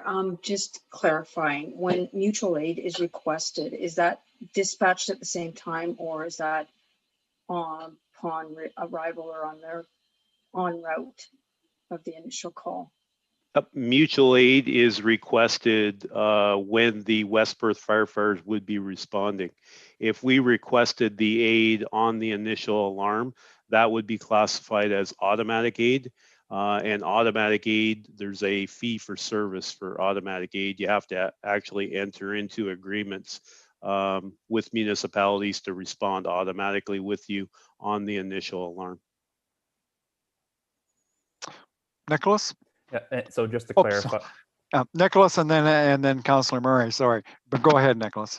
So just to clarify, then we can use a variety of those examples of a large farm or ag in rural West Perth. We'll say average response time of 15 minutes. Is that second tanker, how important is that second tanker at 15 minutes time after the fire has started? It all depends on how quickly the fire's growing. We've arrived at what we thought was going to be a complete loss, applied adequate amounts of water, and limited the amount of damage to buildings. We've arrived in 15 minutes, and the place is so far going that wouldn't matter if you showed up with 10 tankers. You're not going to get ahead of the fire. But the key with fire growth is you need to get as much water on it as early as possible to break that chain and stop the growth. the more that you allow fire to grow, the harder it is to extinguish, and it just multiplies the total amount of water that you're going to need. Okay, Councillor Murray. Yes, I would feel comfortable moving Chief Hunter's first recommendation that we take delivery of the tanker in October of 21. I would make that motion. Okay. Is there any further discussion before? And I'll take Anne Marie's motion, but I just wonder if there was any further questions or discussion on what we were talking about. Nicholas? Then one more, if I may. Coming up in the agenda, there is the development charges. In development charges, we talked that no, it wasn't possible to use money from development charges, but I do see a line that says fire tanker in development charges. So could that not be an option? I'll let Jeff speak to that. Yeah, so there was a fire tanker for a short time as an identified project, but again, I'm trying to recall the specifics of it, but it was based on new houses, I think. But it was only on homes, right? And it's only on homes for the area it serves. So frankly, the development charges on rural houses and the number of them doesn't generate a lot of revenue and in the big picture of things. So this is where the challenge of considering if you're trying to match up benefits to costs, considering putting development charges on rural non-residential and non-rural commercial or agricultural is an idea, but I don't think it has been favorably received. And so, and further to that, I should mention that it has to be identified in advance. So in other words, the project would have to be identified in the development charge bylaw and then implemented. We can't add one on the fly. Councillor Trinkowski. Thank you, Your Worship. I guess to try and address Councillor Vink's question, in the previous discussion about the Broadhaven settlement area, that someone mentioned that a house was currently advertised for sale between $800,000 and $900,000, and the value of the tanker is less than half of that property. So I think it would be money well spent on a second tanker.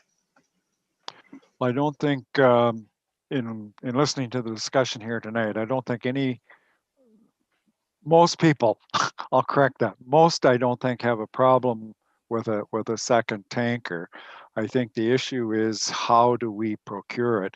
Whether, and Mike has said, we could put a tender together right now and get it out there and still would maybe be able to capture the Rosenbauer tanker, or you single source it and just go for it. I think that's more of the issue is whether we just go ahead and single source it or whether we go to the marketplace and put it out there. And I guess and I don't want to influence how you're going to vote here, but my take on it, if we got the tender out right away, Bill, the turnaround time from getting it out until you actually get the tenders in and accept them, it would be a month? Yes, it would easily be a month to get it out. It's got to be out for a reasonable amount of time, get them back in, evaluate them, and then come back to council. But I'm guessing that you already have that truck obviously spec'd out, so that information is available. You could post that thing for tenders tomorrow morning if you wanted, couldn't you? I'm efficient, but I'm not that efficient. Oh, okay. Well, I guess what I'm saying is, you know what you want, and obviously you've spec'd out the one that's down there. So Anna Marie was in the process of making a motion, and if there's no further discussion on that, I'll go back to Anna Marie because she wanted to make that motion. So Anna Marie, I'm going to let you have your 1 minute of glory here. I don't need any glory. I would just like to move that we go with Chief Hunter's recommendation.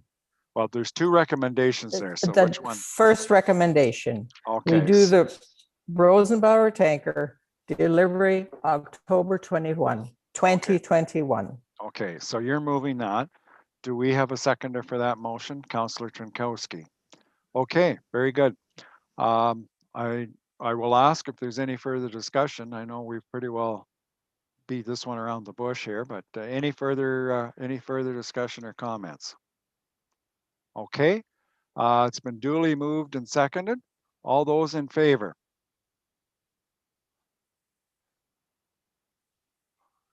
Okay, just 1, 2, 3, 4, 5, 6, 7. Okay, so that motion is, well, I'm going to ask opposed. It is still carried. So that motion is carried. So the motion is that we proceed to, I got to get the right page here. Anyways, we'll proceed with the Rosenbauer tanker for delivery in October of 2021. Great. Thank you very much. Okay, and moving on then, Bill, that we have another annual fire department year in review. Yes, the last report before council tonight is our 2020 annual year in review. We've never done an annual report like this before, and staff felt that, especially with COVID, it would be a good way to provide council with a snapshot of what went on during the year, some of the things that we did differently because of COVID. Our plan, if council is in favor, that this would become an annual document. It's provided to you electronically, but we also have printed copies that will be available in the next few days at the municipal office. And I'll gladly try and answer any questions on that report. Okay, questions for Bill on the 2020 report? Don't see any. Get the motion here that West Perth received the report entitled 2020 Annual Fire Department Year in Review dated April the 6th and prepared by Fire Chief Bill Hunter for information. So mover and seconder for that then. Councillor Rose, Councillor Tam, thank you. All those in favor? Opposed, if any? That is carried. Thank you, Bill. Thank you. Okay. Next up then is the treasurer's report, or just budget and tax rates. So Terry, looking here. There she is. Okay, Terry, take it away. Okay, thank you, Mayor McKenzie. So this report is just introducing the tax rate bylaw that you will see later on in under your agenda. So on March the 24th, we had our budget meeting, and council directed staff to bring the 2021 tax rate bylaw to tonight's meeting. So you were presented with an original budget of $8,847,338, which was at the time a 2.5% increase in the levy requirements. And after reviewing all of the detailed budgets from each of the department managers and so on, and reviewing the supporting documents, the following changes were made and were approved by council to decrease the levy requirements to $8,705,805, which is a 0.92% increase from the 2020 levy requirements. So the original submission, March 24th, was $8,847,338. Then we increased the transfer reserve for fire equipment for $44,467. Then we decreased the transfer to reserve for roads equipment by $86,000. And then we increased the transfer from reserves for the traffic lights.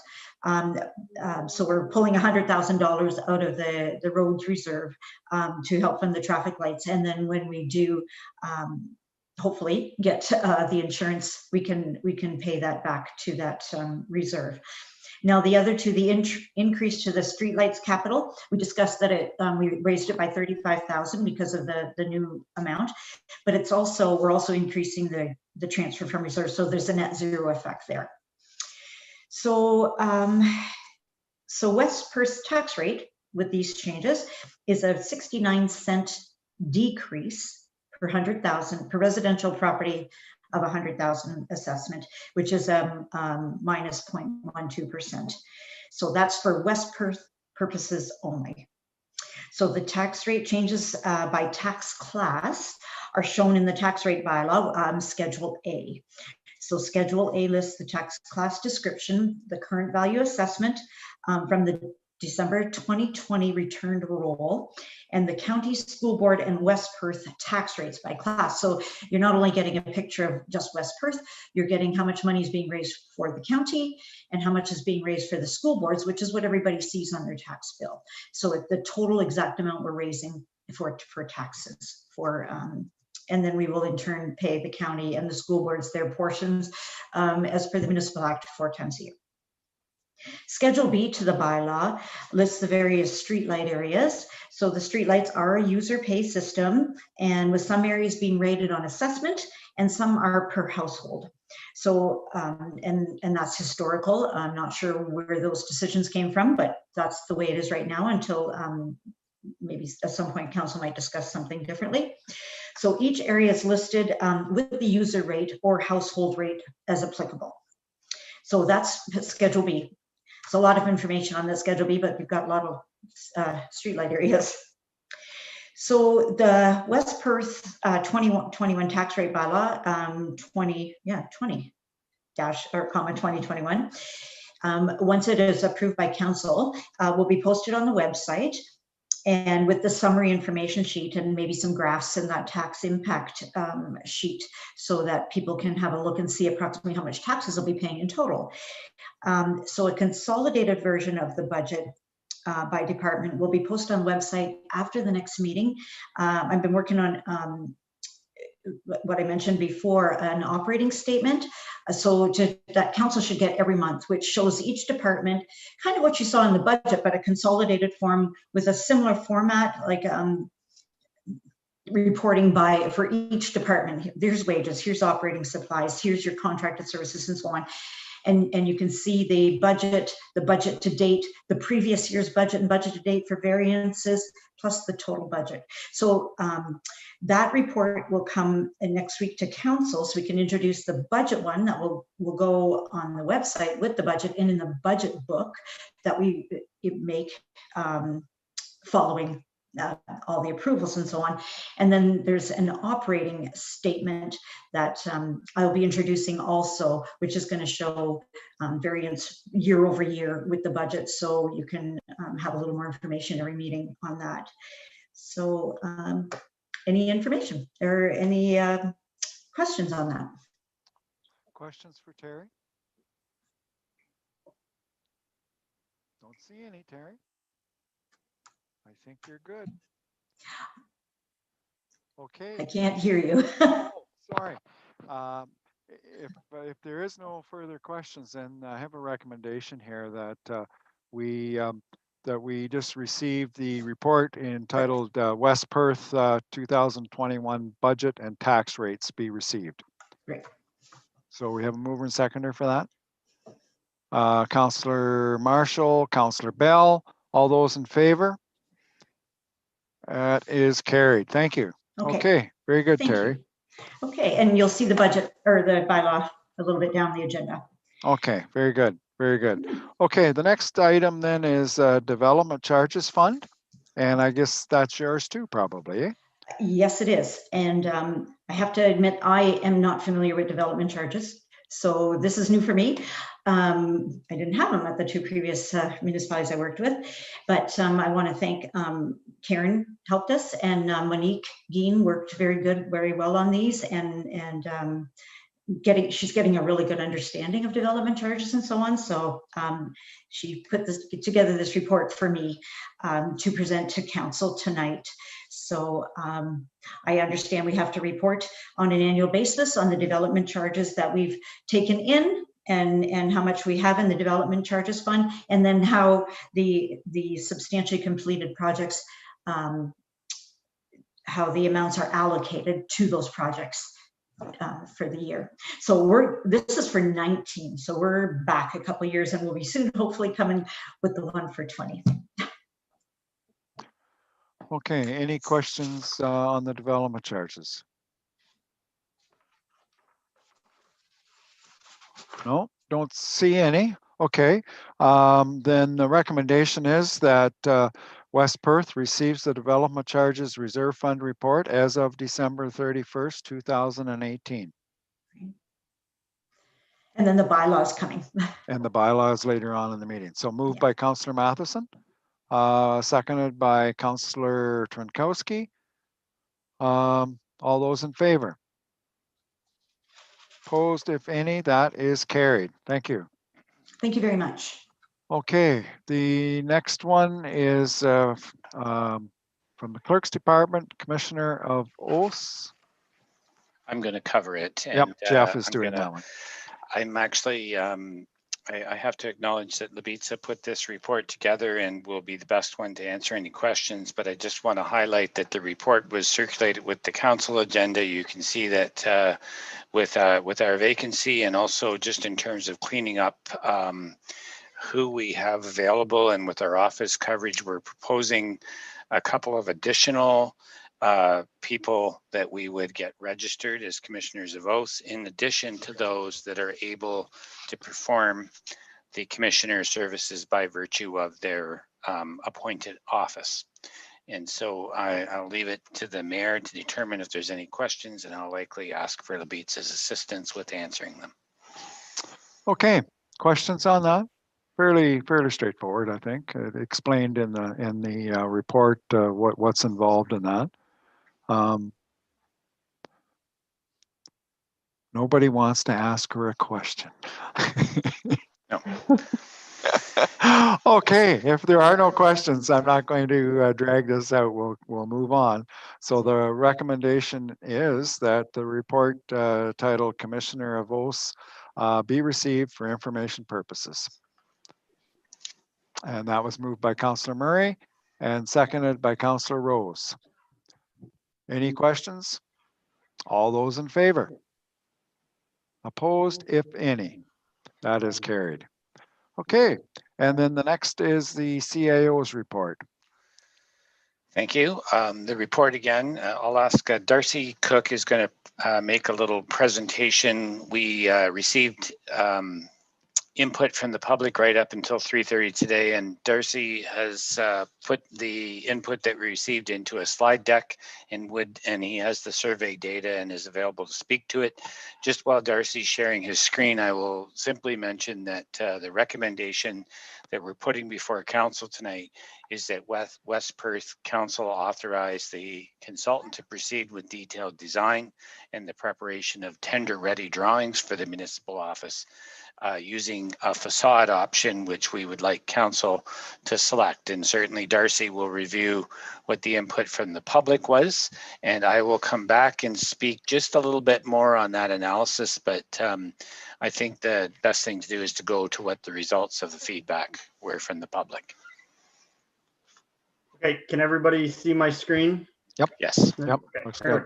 So yeah, as Jeff alluded to, we did take surveys up until 3:30 today. So unfortunately, I couldn't get to you guys earlier, as I really just finished a few minutes before the meeting getting this presentation together and getting the survey results put together. But it was good because as of 10 a.m. to 3:30, we got at least 30 respondents. So it was good that we kept it open for the day, I think. So as everyone knows, the public open house was on March 30th at 5 p.m. and 7 p.m. and a virtual open house on March 31st at 7 p.m. And the online survey ran from April 1st to April 6th. The 5 p.m. results for the voting process are there. As you can see, 4 respondents took option A, 1 respondent took option C, and 3 respondents took option D. And there was no additional comments collected on any of the paper. The 7 p.m. results are there: 13 for A, 4 for C, and 5 for D. And again, no additional options or comments were received. At the virtual public open house and online survey, we had a total of 141 respondents. 78 took option A, 21 took option B, 28 took option C, and 14 took D. So comments received: out of the 148 respondents, 44 respondents left comments. I would, trying to split them out the best I could, I would say 10 showed obvious positive feedback toward the project, where 7 showed obvious negative. Obviously, there was other respondents that were more to do with design questions and comments. You could take them as positive, as they didn't show any negative, that they were against the project, just had some ideas about different windows or different whatever.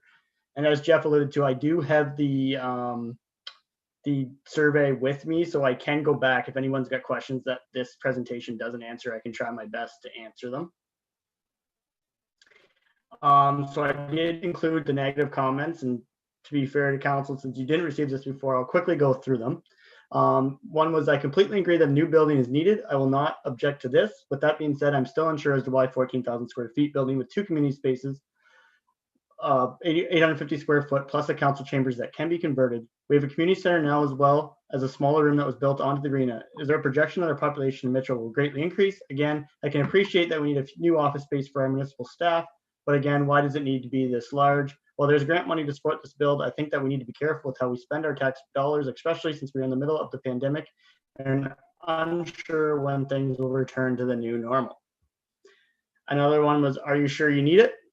Another one is, I do not think it's in our town's best interest to have such an elaborate town hall. The workforce is strongly leaning towards having more people work remotely, not in the physical building, making your requirements a huge waste of money. We also have community rental space in the arena and Crystal Palace, so it would be nice to know the reasoning behind another space. I don't understand the size. Why does it need to be so huge? None, the building is not necessary. Well, I understand a new building is required. I think pursuing any of the grand designs is not a responsible use of taxpayers' money. I really do not care what one you build, but as a taxpaying individual that lives in the country, all this money you're spending does nothing for me. Would really be nice if that would change. I'm sick of taxes going up and getting nothing. So that was the 7 negative that I could really show were negative comments toward the project. Positive comments received is compatible, but also stands out from the fire hall. Thank you for selecting a new building and not renovating. I loved Abe also, but think the staggered windows on the left side would look better, all one size. I really like option A, and I feel like it will complement the fire hall well, and vice versa. It reminds me of the Millerton Fire Hall Town Hall complementary look. Excited about this. Presentation was informative and well done. Long past due. My second choice would be D. Lots of work done and nice options. Option A had a nice traditional look that will complement the fire station. And I like the nostalgia, historical look of the new office, option D. I think it will complement the new fire hall nicely. And then the last one is, it is time well overdue. So in conclusion, I think the public open houses were a success, generating constructive conversation and positive feedback. Some of the comments, we didn't really get comments from the public ones that were in the community center, but I think a lot of comments were given to councilors and staff during the display board part. Online survey and YouTube presentation was success, allowing all residents a chance to vote for their favorite facade and voice their comments. Overall feedback is mostly positive on this project, and option A was the overall favorite facade design with 55% of all votes. So I will stop sharing now so Mayor McKenzie can see everybody. And I will gladly take any comments, and I can try to help with the survey results on my computer here if there's any other questions.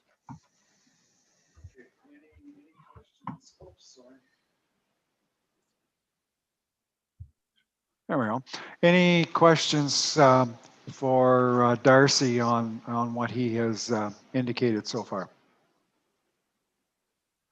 Any additional comments that maybe people have heard on their own when they've been out and around on the holiday weekend?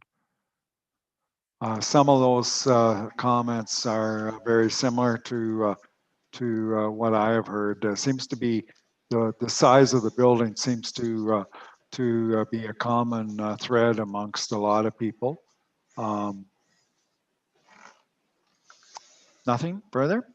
Okay. Darcy or Jeff, do you want, pardon? Oh, sorry. I'm getting a bit of echo here from somewhere and I'm not sure where it's coming from. Okay, Jeff Marshall. Yep, Jeff, go ahead. The only comment I had, and this is one of the things we heard, I think staff heard on the at the open house, was just to try and keep the neighbors informed as things go on, and try and keep an open dialogue with them. I think that'll help with the folks right in the immediate vicinity of the the plan. So that's just something to keep in mind going forward, I think. Yeah, good point. Good point, Jeff. Anybody else? Councillor Trinkowski.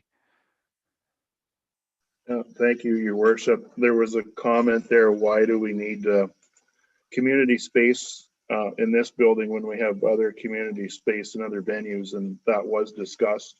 That same question was asked at committee level, and it was discussed, and it was understood that, for example, the community center and the activity room, that space would be geared towards youth programming, and there was still going to be a need for programming space for groups other than the youth, particularly the seniors. So that was part of the thought process involved coming up with that community activity room that's shown on the plans. I just wanted to offer that comment. Oh, good point, Dean. Anybody else? Okay, Jeff. So if there's no further questions, Mayor Mackenzie, I'd like to circle back to the report now that you've had an opportunity to hear the feedback, and really want to thank Darcy for preparing a lot of the background for the report, and also gathering up the survey data and putting it into a meaningful form. The analysis in the report that was submitted with your council agenda recommends that we proceed to detailed design in order to try to stay on the schedule and preserve the opportunity to utilize the grant. And again, there may be a point where council feels that they want to change the schedule, but at this point in time, staff are recommending that we proceed to detailed design. What we would like to suggest, though, is that council, in approving the decision to move to detailed design, requests that the building working group meet one last time, or I guess one more time before we actually authorize that detailed design. We're proposing next Wednesday, I believe that's April 14th, and that the building working group would just go over the detailed feedback that we heard and suggest any refinements or minor modifications in order to allow the detailed design to proceed. And again, what would happen is once detailed design is done, that would be brought back to council for a request to proceed to tender, and strategies for how we might tender this project and what kind of timelines would be on it would be considered and brought forward at that time, again with the feedback of the working group.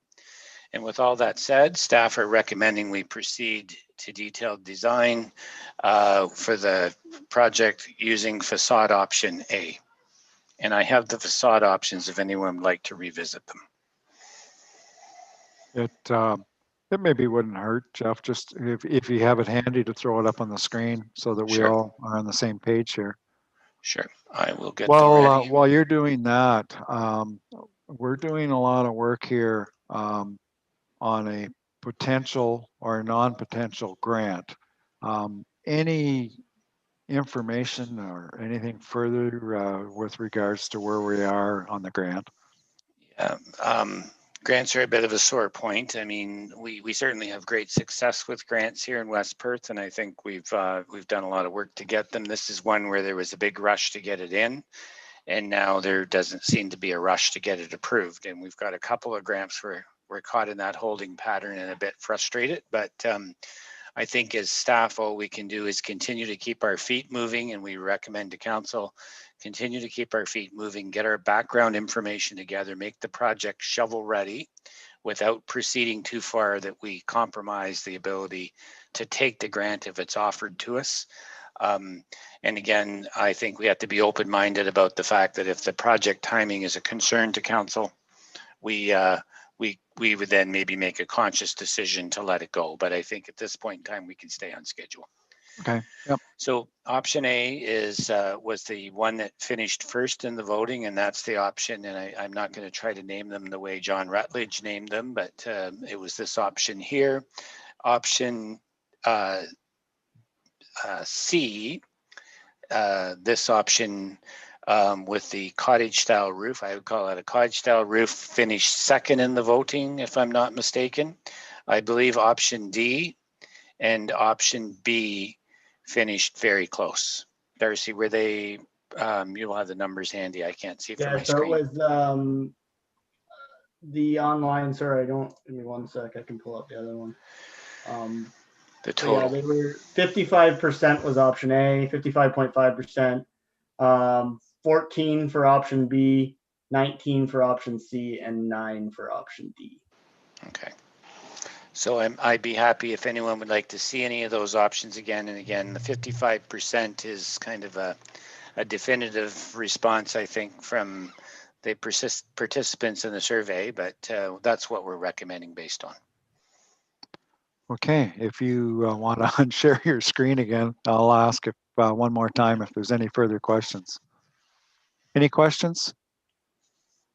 Okay. We do have a recommendation, and the recommendation here is that the Municipality of West Perth authorize the consultant to proceed with detailed design and the preparation of tender-ready drawings for the municipal office project using facade option A. Moved by Councillor Rose, seconded by Councillor Harold. Any further discussion? All those in favor? Opposed, if any? That is carried. Thank you. I don't know if anybody else is getting an echo, but I'm getting a feedback up here, and I don't know where it's coming from or why, but it's just when other people talk. So it's good now. I am fine. Okay. Yeah, we're okay All right. on our end. You're okay there? Good. Okay. So that brings us down to correspondence, and there is one item there for correspondence, and it's a letter from the Rose and Crown with regards to a sidewalk patio. And Jeff, I'll maybe just let you address that if you wish. Of course, right now we're in another lockdown. So, but I guess what I'm thinking, something we did it for him last year. So, and I would think if whatever we do would be generic, that we could deal with any of the stores downtown. Yeah. Yeah. So Phil sent this in. You can see with an email. It's date stamped 10/36, 10/37 actually on April 1st, and obviously that was a council mailing deadline, so we didn't have an opportunity to put a report in for the agenda. And actually later in the day, the announcement came from the province about the emergency break. So Phil suggested that maybe it was a moot point, but I think this is a good opportunity for us to just determine from council if there's an appetite to provide the kinds of relief to downtown businesses that we did last year. And there were several businesses took advantage of that, and the relief measures that we took were that we waived the deposit and we waived the fee, and we were anticipating bringing a report and proceeding with that again in 2021, given that we're still in the pandemic. But if council would like us to do that, we can take that as direction and bring that report back to a future council meeting. What's your wishes? Do you want a report or Deputy Mayor Knight? I don't think we had any problems with it last year. We're going to be in this all summer. Let's not gloss it over that this first month. I think we should allow it again this year free. I think we should go to Value Mart and ask them why their stuff's on the sidewalk, because they never approached us. When Phil approached me about this, he just thought it was going to continue on forever. We had quite a chat, and then he got to Jeff quickly. And then there was a lockdown and it's moot point for 1 month. But I think it served the town well. I don't know if anybody else would be interested in doing it downtown, but Phil utilized it all last summer, last fall. I would say I got my gates back in like the end of October. So it works well. And I think we're not out of the woods yet. I think we should let anybody do it at no cost for this year again. Yeah. Councillor Rose, you had a question or a comment? No comment. Absolutely. I agree with Deputy Mayor Knight. I think we should help the downtown any way we can. Okay. So do you you know, I think we've kind of already made the decision. Do you want staff to do a report and come back to us, or we just say, yeah, like it's fine, we're going to carry on like we did last year? I think we just move forward. I agree with Mel. We have to help our downtown as much as we can. Okay, all right. So maybe, do we need a motion there, Jeff, that we just carry on and give relief to the downtown merchants similar to last year? Same as 2020. 2020. Somebody want to make that a motion then? I'll Councillor. move that. Moved by Councillor Trnkowski. We have a seconder for that, Councillor Marshall. Okay. All those in favor? Opposed, if any? That is carried. Thank you. And between Councillor Bell, the chair of the BIA, and myself, will make sure that we raise this tomorrow night in the BIA annual general meeting. Right. So thank Okay. you, and I appreciate one last report. Very good. Very good. Okay. Council reports. We have a number from Maitland Valley and also the from Avon Maitland School Board. But Maitland Valley, Councillor Matheson, November and December meetings, and then also January and February. So you want to highlight anything in particular? Nothing really in particular. Just they're going ahead with their proposed projects for 2021. I think the biggest one is going to be decommissioning the Gory Dam. Mm-hmm. Right. Any questions for Councillor Matheson with regards to those minutes and the information therein? Okay. Maitland, the next one is Avon Maitland School Board, and it was just their highlights in March. Upper Thames River, regarding the 2021 budget. Anna Marie, anything you want to highlight there? Nothing out of the ordinary. It was passed. If you have any questions, I'll be happy to entertain them. Okay. Any questions for Anna Marie? Don't see any hands going up. So the recommendation then is that West Perth accepts the reports from staff and councillors as presented, and further that all committee minutes and correspondence not specifically dealt with by resolution be received and filed. Do we have a mover and seconder for that? Councillor Marshall and Councillor Tam. Thank you. All those in favor? Opposed, if any? That is carried. We do have a number of bylaws here, and we have discussed them. We got 10 as a matter of fact.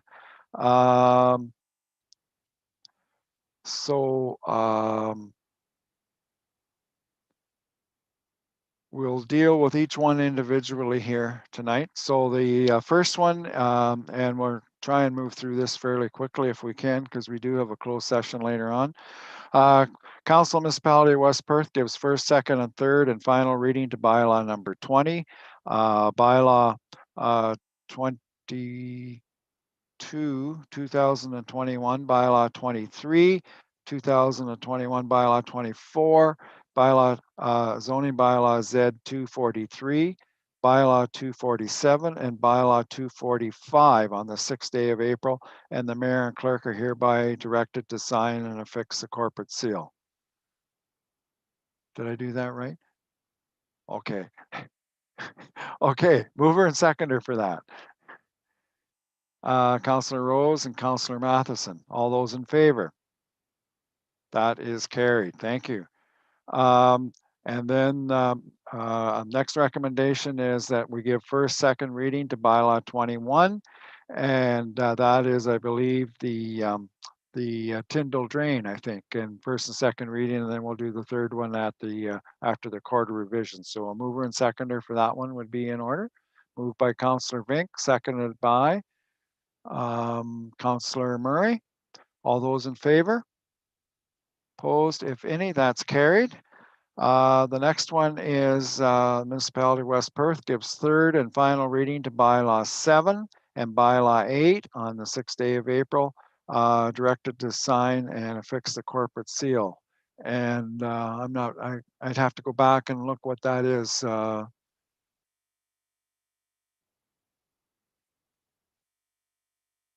For two previous drains. Okay, that's what that one was.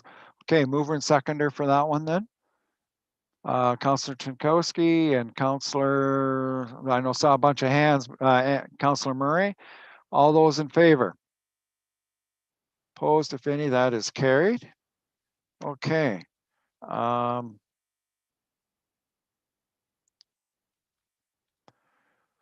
That is the bylaws. Upcoming events, next regular meeting is on the 19th, and then we get into May for meetings there. I don't know of any notices of motion unless somebody has one. I don't see any. Any other business to come forward at this time? Councillor Tam? Just a question for Jeff or the interim treasurer, Terry. On the, when we were talking about the treasury before, we haven't seen the accounts payable report, I don't think, since January. Just wondered, I know everybody's been busy on that, but going forward, I wondered if we have a plan for that. It's nice. I'm sorry, I missed the first part of your question. Just, we used to get accounts payable reports. Okay. And we haven't seen it since January. Obviously, everyone's been busy, but wondered if we had a plan going forward. Okay, we'll get one for the April 19th meeting. Thank you. I'll take a look and see what you usually got before. Okay, thanks very much. Okay, thank you. Other questions? Okay. We do have a closed session.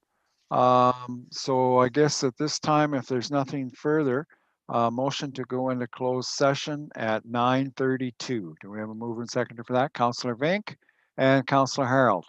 All those in favor? Going out.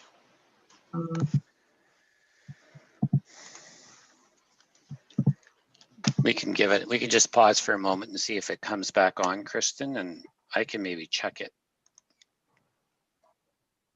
It says we're live streaming, but I'm not sure. Custom. Yeah, we're going. We're going? Yeah. Okay, we're good. Okay. Great. All right. So there's really no direction coming out of closed session. So the next item is confirmatory bylaw. So we need a motion, or the recommendation is that bylaw 25 being a bylaw to confirm the proceedings of council of the corporation of the municipality of West Perth be read a first, second, and third time and finally passed. We have a mover and seconder for that. Moved by Councillor Rose, seconded by Councillor Tam. All those in favor? Opposed, if any, that's carried. And then finally, a motion to adjourn at 10:22. Have a mover and seconder for that, Councillor Trinkowski and Councillor Tam. All those in favor? That is carried. Thank you. So we are adjourned.